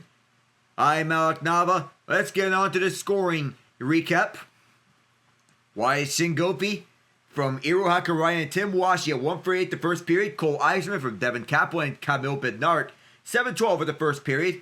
Cole Kreuzberg-Rosine unassisted 2-1 Western Michigan after 1 at 15:01 in the first period. Then the second period, the lead was extended to Ty Henricks scoring. Cam Knubel and Garrett Sidlowski, the assists on Henricks' goal. 5:18 into the second period. Shane Lachance on the rebound from Hampton's off the rebound from Hampton Slukynsky, in which it takes a bounce, never fully covered the puck on both of BU's goals. With chance from Ryan Green and Cole Hutson on the power play. So that is their scoring recap so far. Mikhail Yegorov, 15 saves on 18 shots for Boston University. Hampton Slukynsky, 14 saves on 16 shots for Western Michigan. So we go around here, looking around the NBA slate. Most of the seeds have been figured out. Tomorrow is the final day of the NBA season. I will not be covering a game here, but will be following closely with the Los Angeles Clippers and the Golden State Warriors, the fight for the 5th seed. Ever so important. The Clippers riding a 7-game winning streak, the Warriors being the hottest team of the NBA ever since acquiring Jimmy Butler. As it stands, the Los Angeles Lakers have locked up the 3rd seed in the Western Conference. It can go no higher or lower than that seed. The Denver Nuggets can go no higher than the 4th seed, but no lower than the 6th seed. And seeding has been so crucial on all ends. But to see how things can play out from here on out. The Memphis Grizzlies have been relegated to the play-in tournament, having lost their last 2 games. They play tomorrow as part of the 15-game slate in the final day of the NBA regular season. The 4th seed for 7th seed wide open. The Nuggets, Clippers, Warriors, and Timberwolves fighting for positioning. While in the Eastern Conference, the field has been set. The Cavaliers will face the 8th seed in the East. The Celtics will face the 7th seed in the East. The Knicks will face the Pistons, and the Pacers will face the Bucks. Let's see, you go around through the standings. The Cavaliers finishing with 64 wins, unless they win a 65th game tomorrow. And these teams having everything figured out. You have yet to know how this will end out. The Bulls and Heat are 7-3 each in their last 10 games. An underrated part of how this could shake up. The Magic are 8-2 in their last 10 as well. So they're riding hot heading the play-in tournament. And the Pistons, the first team in NBA history to triple their win total from the previous season. In doing so, they made the playoffs outright as a 6th seed in the East. The Knicks are 0-10 against the top 3 teams in the league this season. The Cavs, Celtics, and Thunder. Ouch. And down the stretch, as we pay attention to some more final scores, the Florida Panthers defeat the Buffalo Sabres 3-2 in a shootout. Carter Verhaeghe and Jesse Puljujarvi get on the board for Florida. Rasmus Dahlin and J.J. Peterka on the power play for Buffalo. Anton Lundell made no mistake in the shootout as he scored the only shootout goal. The Winnipeg Jets lead the Chicago Blackhawks 3-2. They're in the middle of the 3rd period. Connor Hellebuck stopping 19-21. Been on and off, though, down the stretch. But he has to turn things on the playoffs. Spencer Knight, 23-26. Goals from Winnipeg from Josh Morrissey, Kyle Connor, and Nino Niederreiter. For Chicago, Nick Foligno and Connor Bedard. The Winnipeg goals in reverse order as the Blackhawks were up 2-0 previously. The Utah Hockey Club have taken a 3-2 lead on the Dallas Stars just now. Latest goal from Logan Cooley. It was in the second period. They're in the middle of the second period. Wyatt Johnston started the scoring. A power play goal, Brendan Smith. This late in the year got his first goal of the season, shorthanded.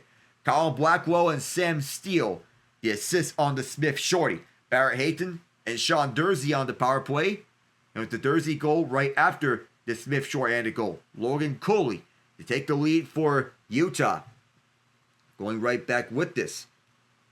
The Montreal Canadiens and the Toronto Maple Leafs are in the middle of the third period. And they keep this one up. This is going to be a very tight battle. Anthony Stolarz, 8 for 8. Jacob Dobesh, 26 of 26. Stolarz has faced just 8 shots. And what you're hearing, and no, nobody was injured among the goaltending crease for Toronto. He's played every minute for the Maple Leafs so far here, and he's faced just 8 shots. The Maple Leafs are playing with 5 defensemen and 12 forwards. It's 12 forwards and 5 defensemen.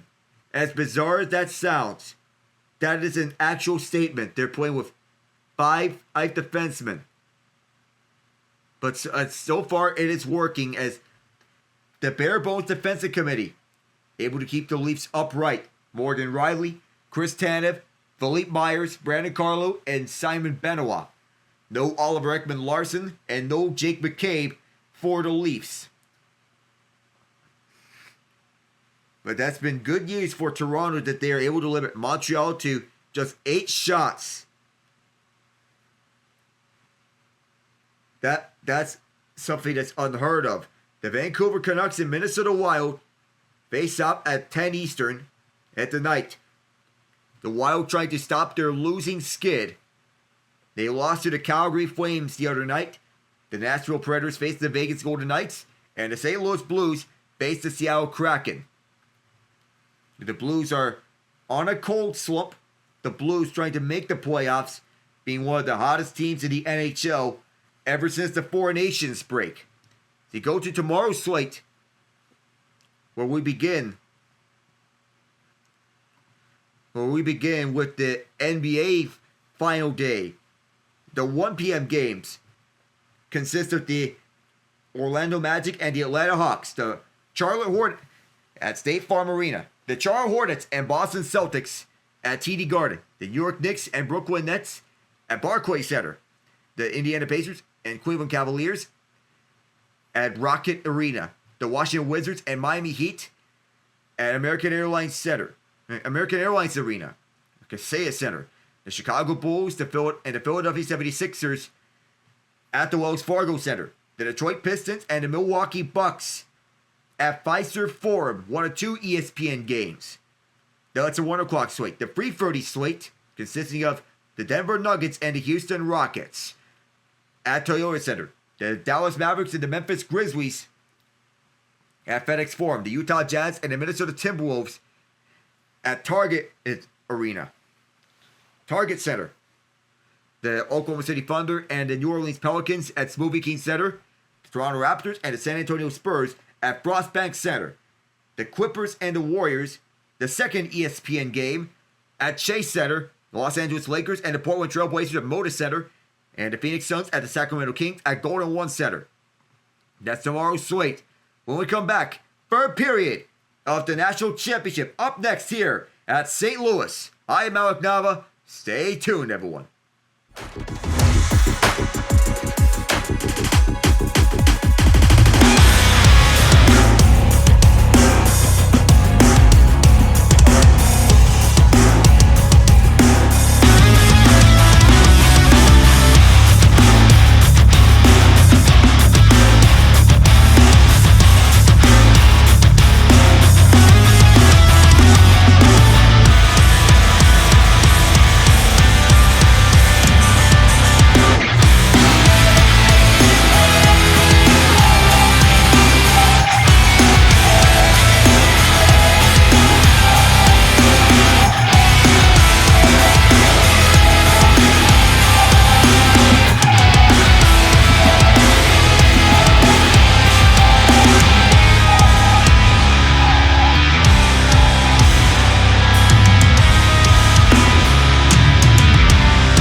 It's a one-goal game.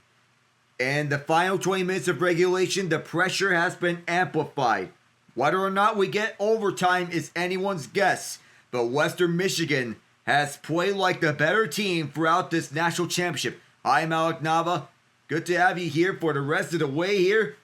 And the 2025 Frozen Four National Championship at Enterprise Center in St. Louis, Missouri. The gateway to the Midwest. Might have the gateway arch. But which side of the gateway arch will it be he lit up in? Will it be Boston University colors or Western Michigan colors? Well, I know it doesn't have lights, but imagine the lights around where it's brightest. So we're getting set here for the third period. Fans here are putting up Western Michigan flags, others Boston University flags, and some Blues fans here in attendance. These are the two best teams left. By the way to David Vest here. Underway here, Western Michigan still on the power play, 10 seconds left in it. BU controlling here, trying to set up offensive chances here. Western Michigan controlling the pace, and they're getting set for 5-on-5, a toe drag around. Power play over. Set the cross onto the top of the left circle. Quick shot, stopped by Igorov, and it goes over to the right point. Controlled by 17, Ty Henricks, who just came out of the box. Vysanen, a little slow. And the shots on goal, summary 18-16, Western Michigan. Faceoffs won 21-17, Western Michigan. Blocks are 9-3, BU. BU also has the lone power play goal so far in this game. 1 or 2, and now it's out at the net front scramble with Shane LaChance poking it in. Beaumedienne back in the game as Ryan Green is set to take the faceoff against Owen Michaels. Green wins it, Beaumedienne gets it out. Up onto the near half boards, away from the penalty box doors. The Broncos send this back inside. Several bumps, several bruises. On for the stick taps. Not held in by Ben Kramer, but it was anyway as Beaumedienne is in pursuit from bump. Beaumedienne on for the near half boards. Gets directed near the penalty box doors and whiffled back in by the Broncos. The Terriers move it back. Green sending this one backwards over to the right side. Volander moves it up onto the far half boards. Western Michigan trying to win their first ever national championship. They're 19 minutes away from doing so if they hold on to this 3-2 lead. Bounced up as the Terriers grab a hold of it. BU has 5 national championships. Their last one, however, was in 2009. 16 years ago. Sent inside by LaChance, and for the far corner, this gets bumped up, and the Broncos clear this one out. Grant Slukynsky ices this one. And so BU will get an offensive chance.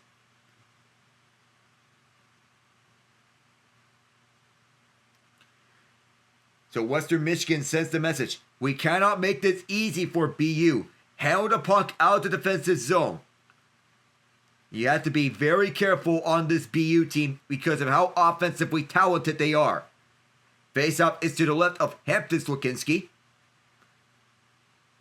Tie up on the draw. The Terriers have it. Trying to feed it up for Jack Hughes. That pass had a stick in the lane. The Broncos will get this one out. Trying to make some changes, and they'll make some partial changes. Now some full-scale changes. Grant Slukynsky has to hurry back. Bounces up onto the bench's side. And right behind the net for Hampton Slukynsky. Picked up at the far corner. The Terriers trying to hold it. Western Michigan wanting to clear. Several whacks at it near the Western Michigan bench. And it's forced out to center. Near the BU logo. Both teams poke at it. And going with this is Shingovy.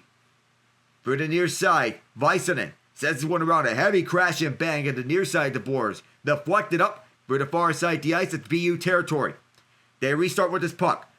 Past the 2-minute mark of this third period. Sent up for the far side from Beaumedienne to Olander. Now moved up front. It is Bednarik. Bednarik gets tied up by Henricks. And for the near side of the ice, Western Michigan tries to restart. Nearly was a strip of the steel on their end of the ice. Bounces up onto the left point. Stick back onto Western Michigan ice. Moved up. Tom Olander got in the way of that puck near the BU bench.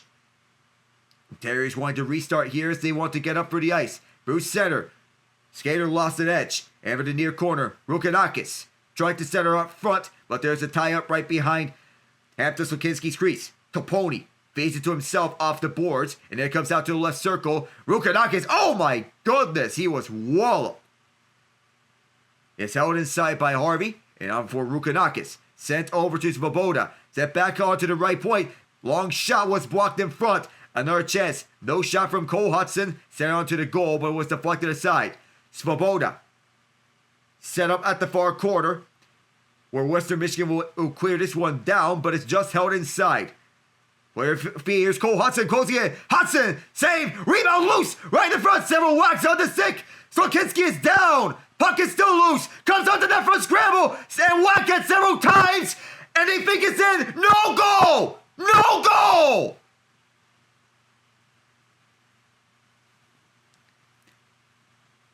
All these BU scoring chances look eerily similar to the goals that were scored.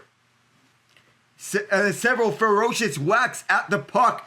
You'd think that this was a do-over of the first two goals. Hampton Slukynsky once again down as the puck was kept out, but saving that one at the last moment was Joona Väisänen, who was laying down, blocking that one up and laying all the way across, being a roadblock for the puck. The save by Slukynsky as well. Now we're looking at it to see if the puck crossed the goal line. Was there clear evidence that the puck was across? We'll have to see if it was, but there might be a parallax angle that could come into play. It might have been stuck under the blocker of Hampton Slukynsky. Cole Hutson was celebrating, thinking that it might have gone into the net. We'll see if it hit Väisänen's skate. This one too close to call. Right? And it's under Slukynsky. And I think this call should stand. That this is no goal. We'll have to take another angle from the overhead net camera. I don't know if we could locate the puck from any angle. From the right skate or the blocker.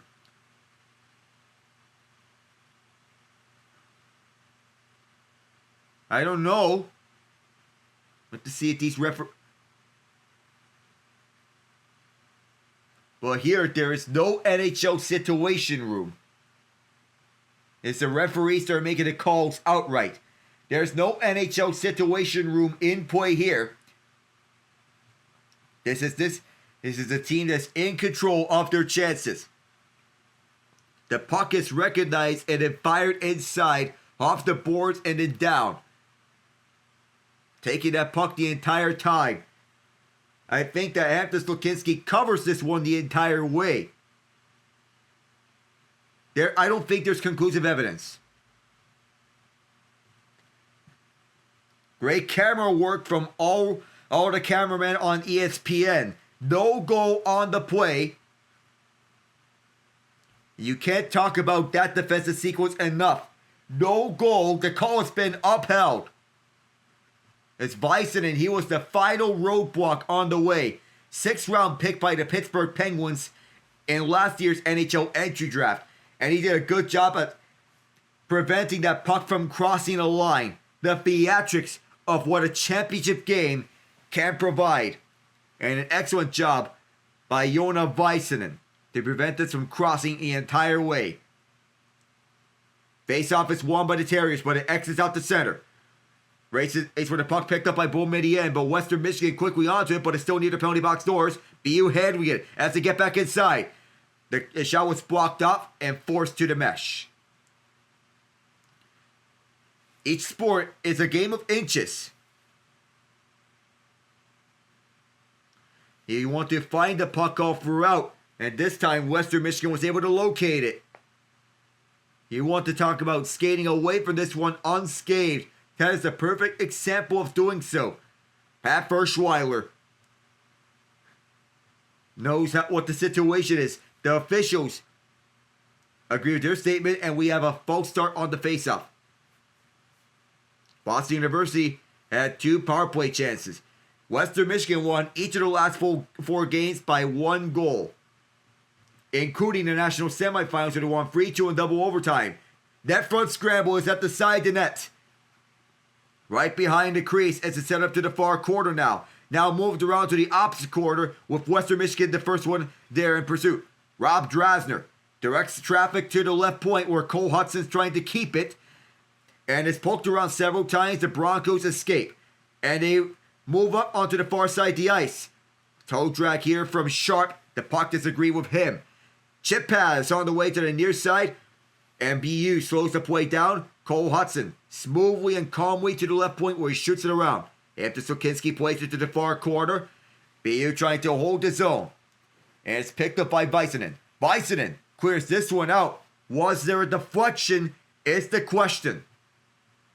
When you shoot it out, you have to make sure that the puck was deflected out of play.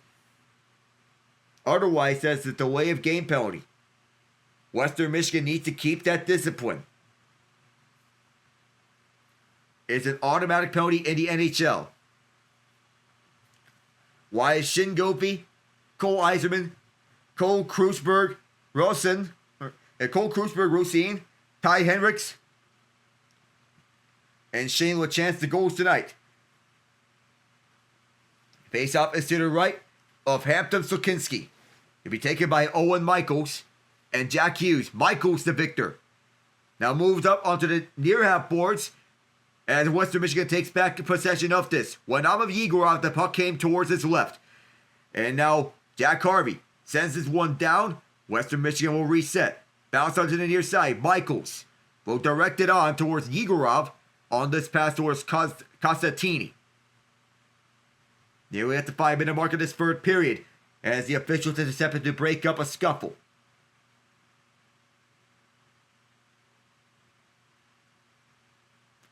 Matteo Costatini getting into the action as part of the top line for the Western Michigan Broncos. Native of St. Catharines, Ontario, he played for the North Dakota Fighting Hawks in the NCHC conference. The Denver Pioneers, also part of that conference. Tristan Lemire, a Denver transfer. Face out to the left of Mikhail Yegorov. Offensive zone face off for the Broncos. The Terriers win it on the defensive end. Directed backwards as the Terriers look to move it up for the near side, and they do. Cole Hutson, crisscross inside, one-timer, shut down by Hampton Slukynsky. What a stop there on what was a gorgeous feed by Cole Hutson. Hutson missed his assignment. It is swatted away by Gavin McCarvey. Behind Yegorov's crease, over the far corner. Moved on for Bednarik, fired home onto Yegorov, who made the stop. And for the near corner, Boston University will restart with possession. Sent up for the far side of the ice, and here comes another good chance here. Sent towards the high swat. Fan on the shot was Cole Hutson. Hutson brought down to his knees. And up for the far side of the ice on the hustle. Western Michigan gets it out. It'll almost look to be too many men on the ice against Western Michigan. Up the near side of the ice, bounces up.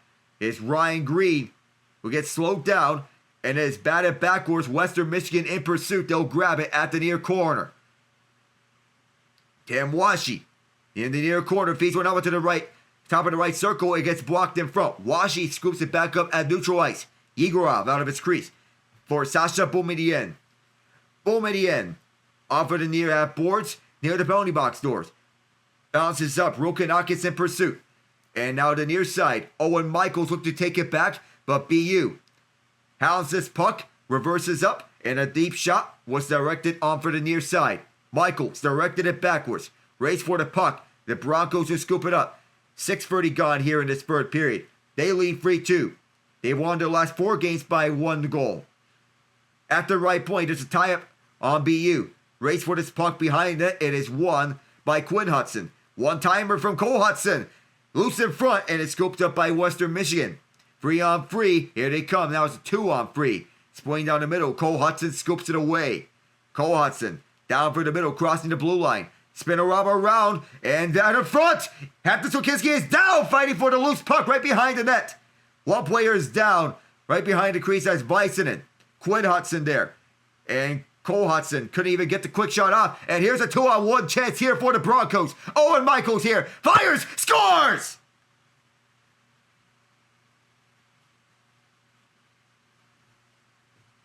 Owen Michaels!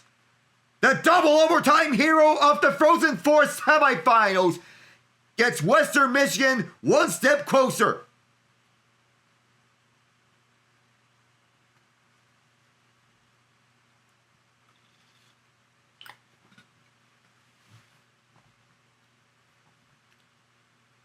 Cole Hutson missed an assignment, and Owen Michaels took it up. Off from here, Gavin McCarthy gets stuck on an island.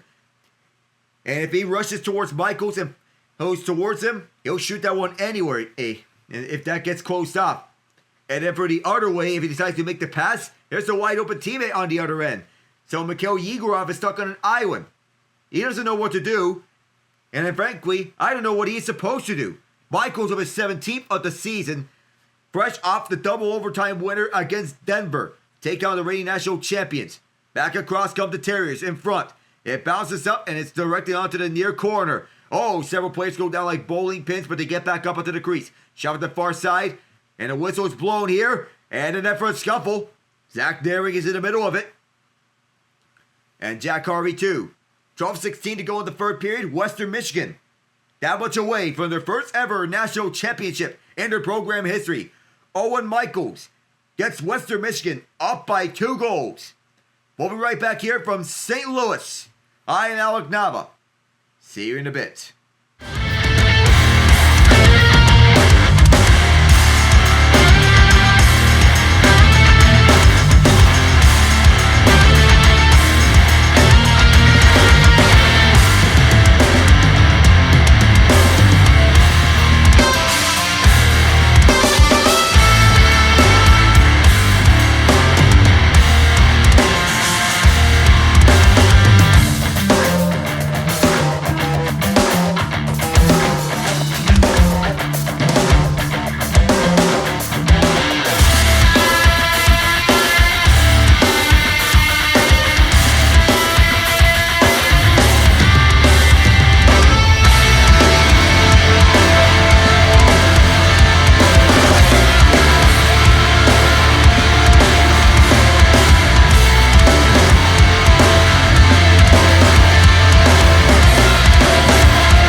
The first Western Conference matchup is officially locked in.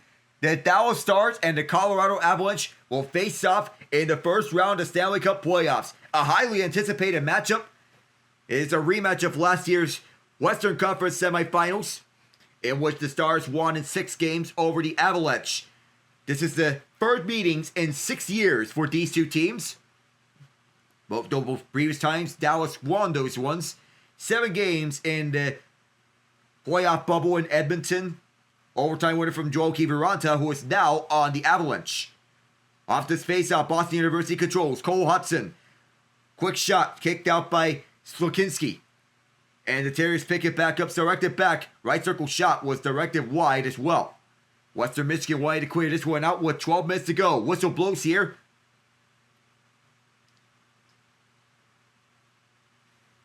And it's pretty simple among the Terrier bench. No turnovers, and don't blow defensive assignments.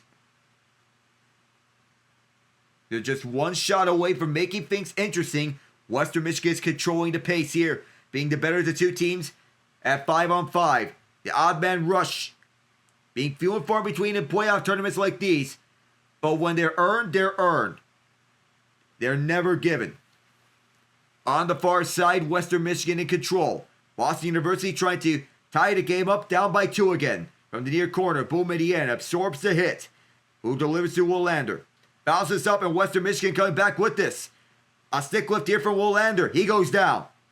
And onto the opposite corner. BU trying to go after this one. Naring will scoop it up out of that scuffle. Zach Naring from Gretzky's office. Set him in front, and that pass missed everything. And here is Cole Yzerman back across with this puck. Yzerman trying to go across.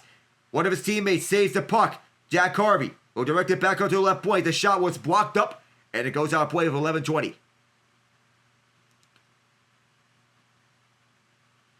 Zach Naring gets a fist bump from his teammates as the Western Michigan crowd applauds this Broncos team. The last 16 to score at least 3 goals in the Frozen Four National Championship all won the title. The Quinnipiac Bobcats did so in an overtime win over the Minnesota Golden Gophers 3-2, ending at 10 seconds in. In the 2023 Frozen Four tournament, the only overtime games to have been played in that year's tournament ended in the first minute of overtime. Cole Hutson moves around and sets up from Gretzky's office. Keeps a hold of the puck. Survives with the center in front. Doesn't go. And losing its edge was one of his teammates. That was Jack Harvey. Harvey moves up for Svoboda and is directed backwards all the way for McCarvey. There is a loose stick on the ice and was broken. Stopping at the right side is McCarvey, who's delivered across. They moved up front from Yzerman and Rukanakis, for the far half boards, deflected up by the Terriers as they look to keep this one inside, but cannot survive the ground. Up the middle, here's a takeaway here for the Terriers. They cannot survive that long either. 2-on-2 on the rush here for the Broncos as they move back onto Yegorov, who shuts play down with 10:31.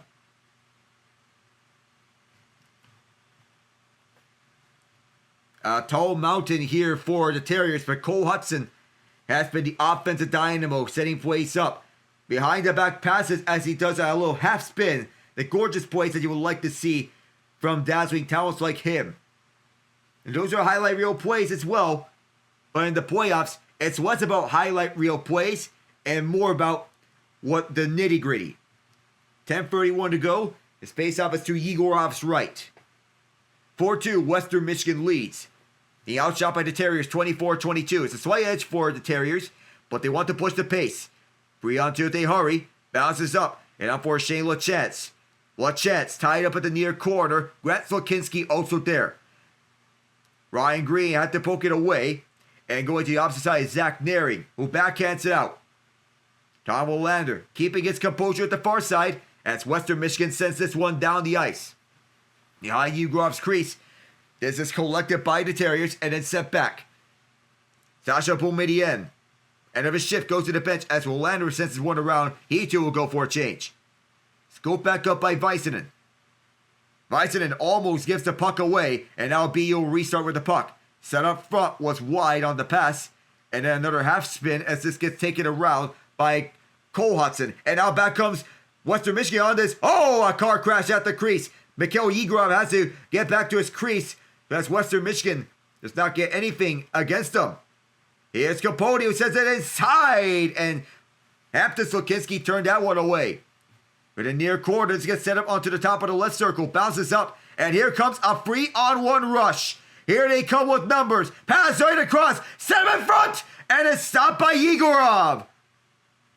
And into netting, Yegorov with his most important save of the night. Why Shingovi looking for 2. Here was a strip. And down the little lane here for Alex Bump as he tried to go inside. He is ridden onto Yegorov by Gavin McCarvey as he goes inside out. 3-on-1 back the other way. As Yegorov made the save all throughout, nothing there. We'll return past the halfway mark in the third.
Western Michigan controls their destiny.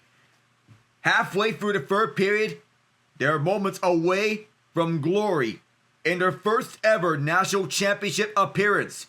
Boston University, with 25 Frozen Four appearances, 5 championship appearances. They have not won a championship since 2000, have 5 titles, 25 Frozen Fours. Western Michigan in their first ever Frozen Four, trying to win it in their first attempt. 9-10 to go. This gets moved up for the near side for Bednarik, who sends it inside. On for the opposite half boards. This is a tie-up, in which the Broncos look to escape with it. Still was free, and it's bounced up right at the slot. When Western Michigan denies BU a good chance. All the way down for the ice. It's not enough for an icing, but trying to split the gap here are the Broncos. Cannot do so, but it's held inside. Cross-ice pass. Here's Michaels. Dropping this one off. Taking himself. Couldn't do that. Owen Michaels trying to score a second. One time for the right side. And it's loose in the front. Gonna make its way up across. Held inside again. Set up pass for Michaels. Michaels, the thumb steps went back with Krusper-Rosine. Krusper-Rosine fires away. Blocked in front. Painful block for Bednarik. And he is down on the ice. In a long shift, he gets back up. Sends this down all the way. Bednarik does manage to get off the ice. Up at the far half boards. Bounces up as Western Michigan gets tied up. BU goes back the other way. On the rush for the near side. Svoboda can't cut in front. He is parked at the near corner. In front! And that one hit the side of the cage. That's looked to the front. And no goal!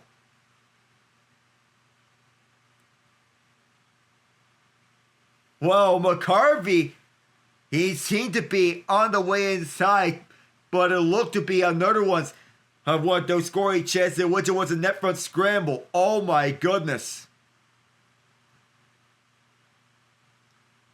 The original shot made his way to Hampton Slukynsky. Yeah, that was not in. By the time it got in, it was poked out of Hampton Slukynsky's grasp. This time he firmly had it. This one should be rolled no goal because it was poked out. But that shot from Capone. If Pandolfo chooses to challenge, this is going to be interesting here. We'll probably see the puck. Do we see a better look from the overheads? I don't know. From all the whistles and such. The whistle blew right before the play was blown dead. So nonetheless, I don't think the play is going to be challengeable by any regard because the whistle had already blown. Jay Pandolfo.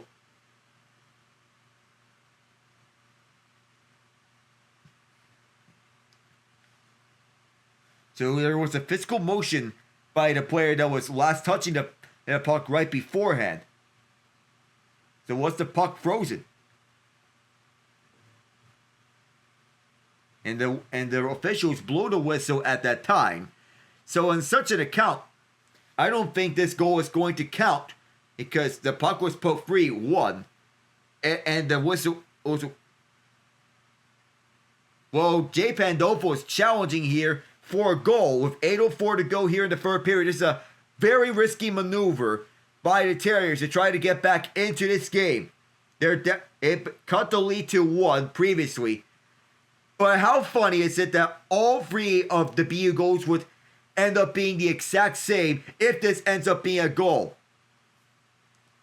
So officially, as it is seen, Hampton Slukynsky initially had control of the puck, first of all. And then the second one, it seemed that the whistle already blew by the time he covered it. And as he was in the motion to cover it, did he completely hold on to the puck? No, he didn't. From the overhead angle, it provides a clearer look.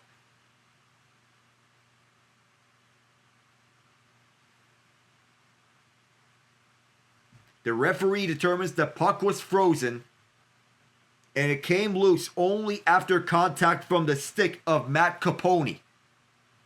But we're going to have to wait and see. If that's the case, the officials are taking a longer look at this one.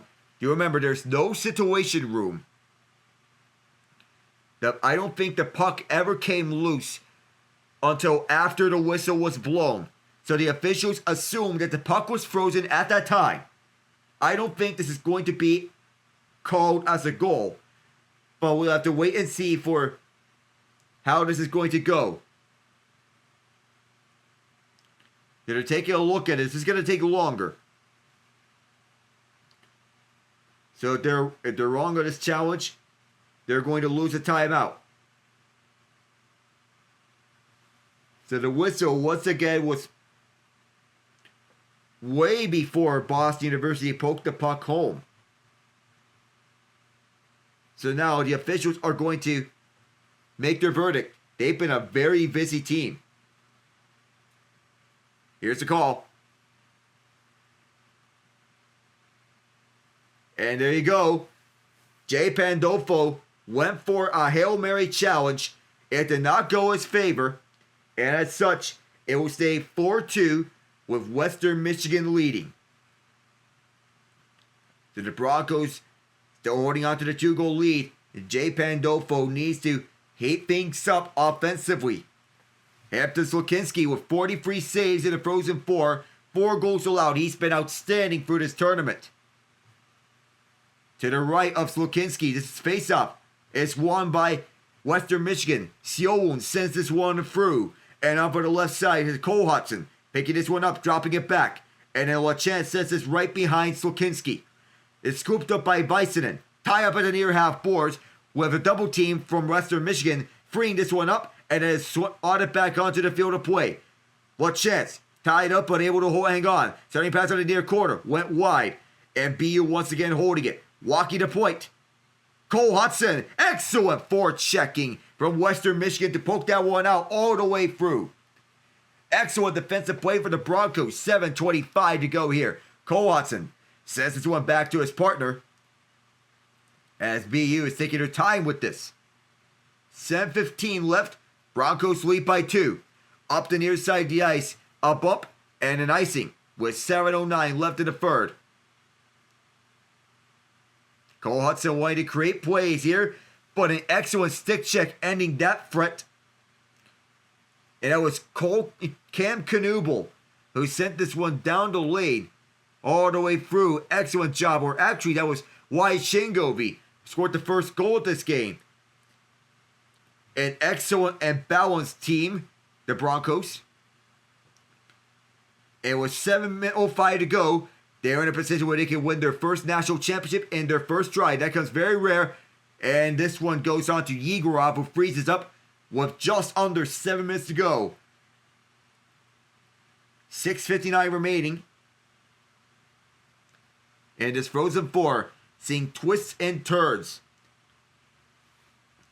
And Nina, it just be a reminder. This is no Cinderella story. This Western Michigan team is legit. And they are scary. They set a program record for wins this season with 33 on the year. Looking to claim number 34 on the near half boards. Boston University chops this one around as Tom Willander sticks his one to neutral ice. Bounced up onto the BU bench and another whistle. It looks like this game has slowed down a lot. And we're seeing a lot of whistles all in between. And the playoff race in the NHL is heating up a lot. So is the NBA playoff race. 6:47 to go in the third period. As Western Michigan gets line changes here. Guys being kept healthy. And a new building on the way at Kalamazoo, which helps out a lot. Face off won by the Terriers. Sasha Boumedienne will drop it for Tom Willander. Willander controlling on his forehand, dumps this one down the distance. Around to the far corner, scoped up by the Broncos.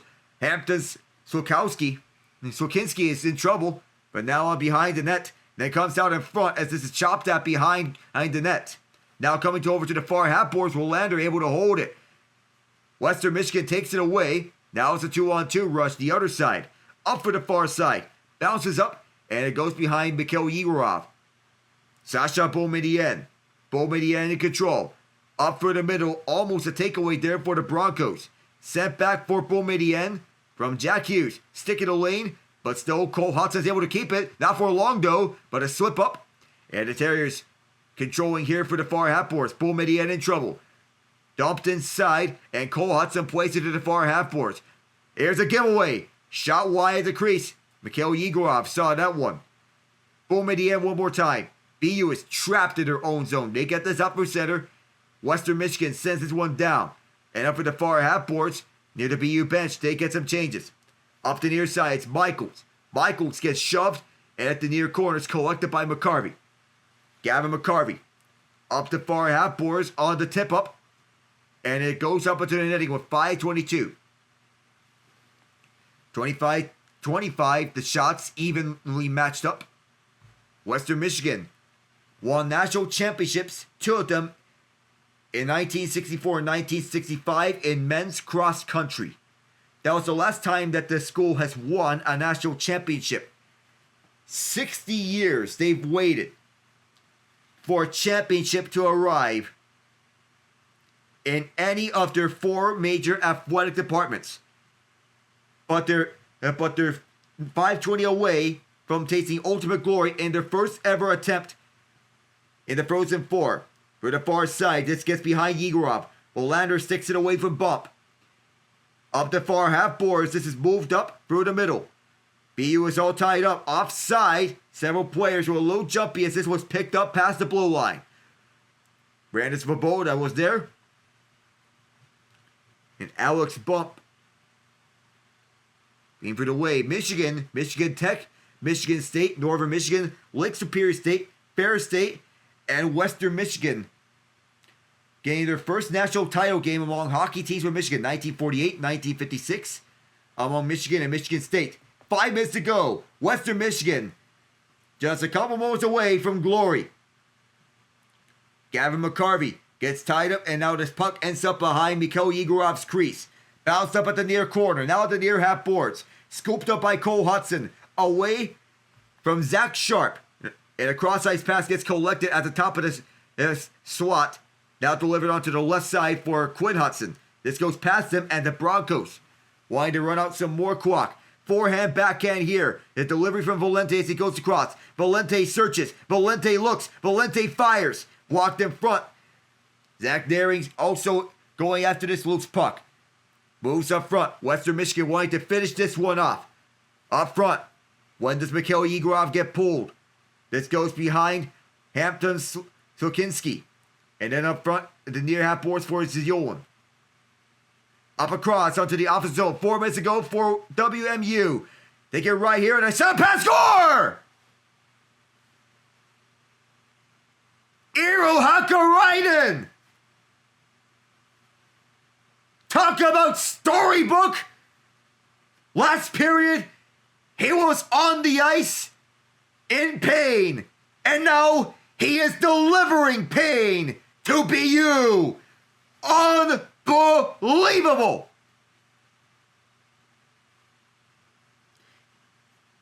It was a matter of time for him to sneak one by Mikhail Yegorov. Yegorov sees this one go off his arm as he was looking at the right side. And for Yegorov, that's one you gotta have back. Yegorov thinks that this was going towards the right side. He got fooled out. It goes back into the net, but this takes a bounce off of his arm. He had no idea where the puck was going to go. And Western Michigan, 3 minutes and 58 seconds left before they taste ultimate glory for the first time ever. And they're not done yet. They want another one. They will not get one. Up for the near half boards. This gets set up for the near side of the ice. Race for the puck. Not enough for an icing. At the near corner, SB is trying to fight for this loose puck. Up and around. Empty net here for the Terriers as this gets sent up through the other way. Boston University trying to go coast to coast, looking to go for a miracle. The Vancouver Canucks were the first team in NHL history to come back from a 3-goal deficit in the final minute of regulation and win their game. 3:15 away from Western Michigan, on all likelihood, winning their first national championship in men's ice hockey and their first one overall since 1965, when they won in men's cross country. From the right circle, set a pass down low. Hampton Slukynsky kicks it aside. No one time from Cole Hutson, and it's delivered on It's a near corner with 250. Ryan Green is all tied up. Some more tie-ups here as this is held in by Cole Hutson. Iserman held this one inside. It's back behind the net. Moved around to the far side. And this goes sailing down, bouncing up and just wide. Western Michigan ices it. But do remember, Jay Pandolfo does not have a timeout. He used it trying to challenge a goal here in this third period. So Boston University has their work cut out for them. Exhaustive faces on the BU side. Shane LaChance does not want to have his collegiate career go on a sour note. He's a sophomore. He may get 2 more chances at this. Jack Hughes, one of the exiting players, drafted by the Los Angeles Kings. Face off, driven behind the net. This gets bounced up. It is loose and is swat. Glove down by Western Michigan. 2:25 to go. Jack Hughes, selected by the Kings, 51st overall in 2022. We have to sign his entry-level contract in such a case. Quinn Hudson's undrafted. You'd imagine that he'll be draft eligible anytime soon. Left point. Quinn Hudson has on the empty net and bullseye.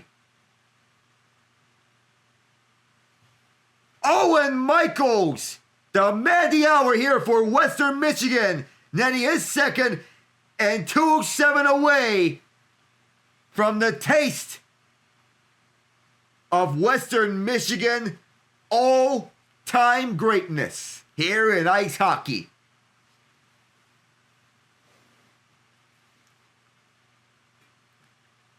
The storybook fairy tale season may cap off in the national championship. A program record 33 wins and just 207 away from win number 34 in the season. Jubilation over the Western Michigan bench. They're celebrating because the national championship is in their grasp. 4 goals in the Frozen Four for Michaels. He's going to be the man of the hour here, no doubt. 2 minutes away from a Western Michigan championship. And for Boston University, nobody expected him to come.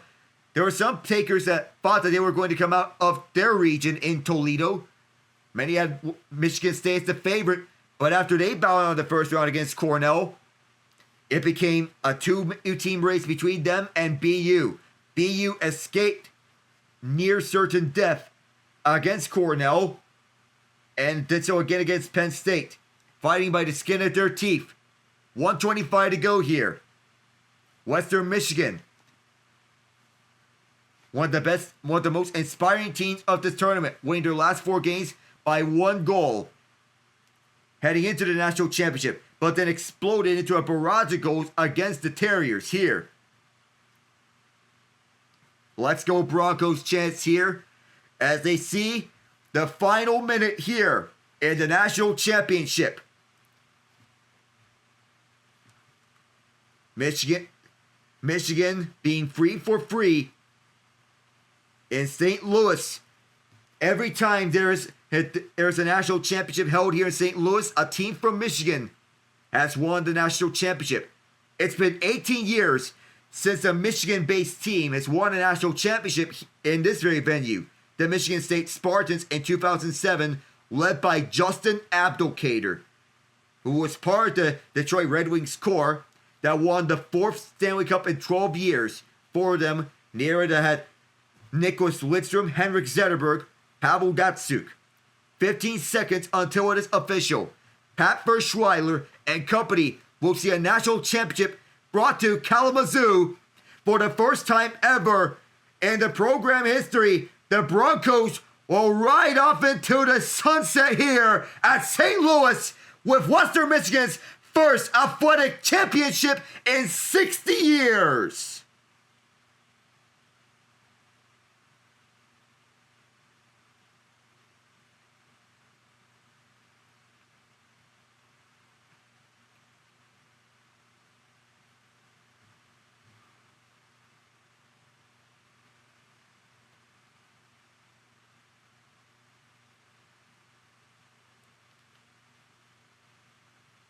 Bedlam in St. Louis. In their first ever trip to the Frozen Four, Western Michigan, the top team in the NCHC, with 58.777 RPI high standing, 60-3 in the pairwise rankings, 4th in the nation as such. All year long, whenever people who say that you can't, you have to prove to the world that you can. And Western Michigan, with their 34 wins of the season, the 34th one is ever so refreshing. Whenever you're counted out, whenever you're down for the count, you gotta turn things around and up and through.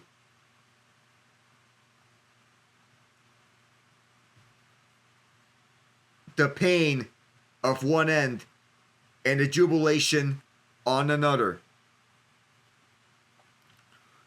Tim Washi, the captain of this team, who was playing his final game with Western Michigan today. He is a graduate student for the Broncos.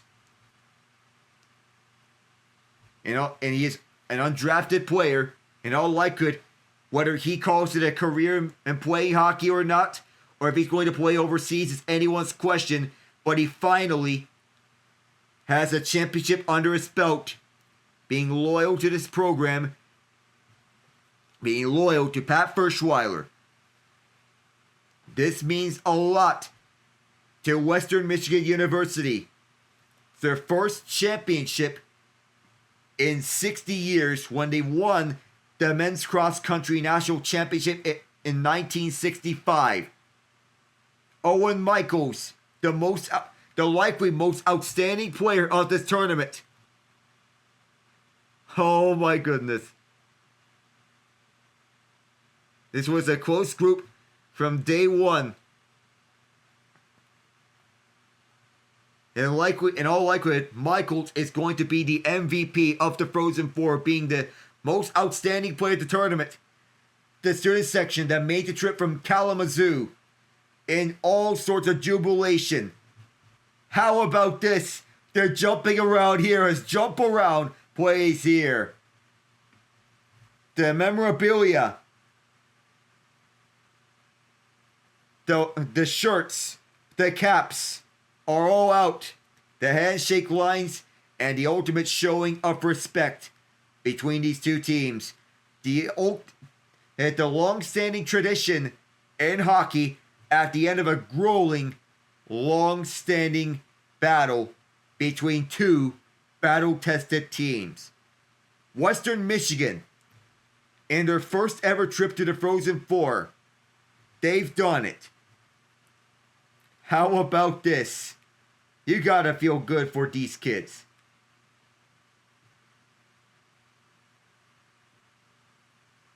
These kids who have worked hard every which way.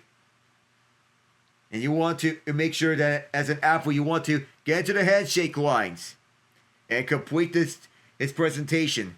Hampton Slukynsky has been incredible for this tournament, being part of this championship, and the trophy is out there. The 2025 Division I Men's Ice Hockey National Championship Trophy. Ryan Green, he'll begin his NHL career with the Chicago Blackhawks, signing an NHL entry-level contract with them. Coming out of Paradise, Newfoundland, and Labrador, having played junior hockey with the Green Bay Gamblers of the USHL. And this is the final ride, and knowing this is the final ride for Green and Devin Kaplan here at the Boston University Terriers. The pain in their faces speaks a lot of words. Kaplan being a draft pick with the Philadelphia Flyers in 2022, coming out of Bridgewater, New Jersey, and playing with the U.S. National Team Development Program. Cole Eisman, also part of the U.S. National Team Development Program. The players are celebrating here with the fans here. As BU gets their hugs for one last time, knowing this is the final ride. As they would like, as some of them are going to stick around for another ride here, while others say goodbye to Jay Pandolfo. And Western Michigan fans loving the scenes here for their Broncos. It's been the Lawson Lunatics making it to the trip. And Pat Ferschweiler out there embracing his players. Oh, what a ride it's been for the Broncos. Nobody expected them to make it this far. Some said Boston College, and they were projected to be a heavy favorite going to win the national championship here in ice hockey. Others have said Michigan State.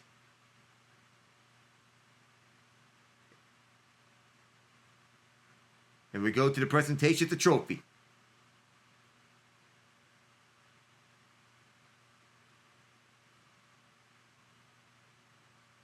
And each player gets a piece of that net.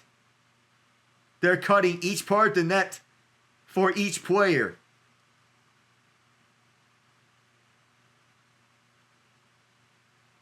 So Quint Kesenich and Tim Trobel hosting. It's Tim Trobel, the chair of D1 Men's Ice Hockey Committee.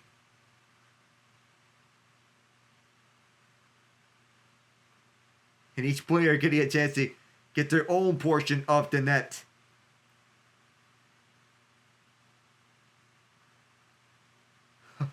Pat Ferschweiler embracing his guys. And Tim Washi, the captain, leading the way for the presentation of the trophy. Are they going to pass it along individually? The captain hoists this up high. Here at St. Louis.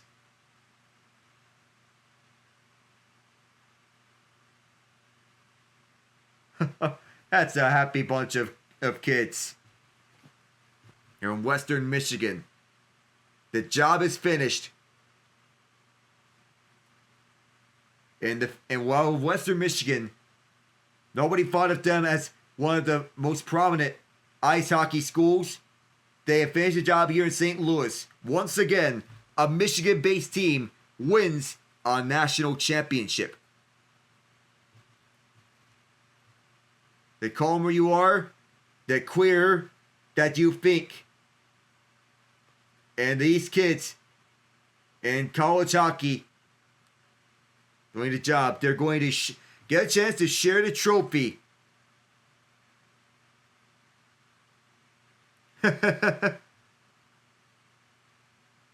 Oh my goodness. Oh my goodness. A mob of Broncos here. It's a horse race all around in St. Louis.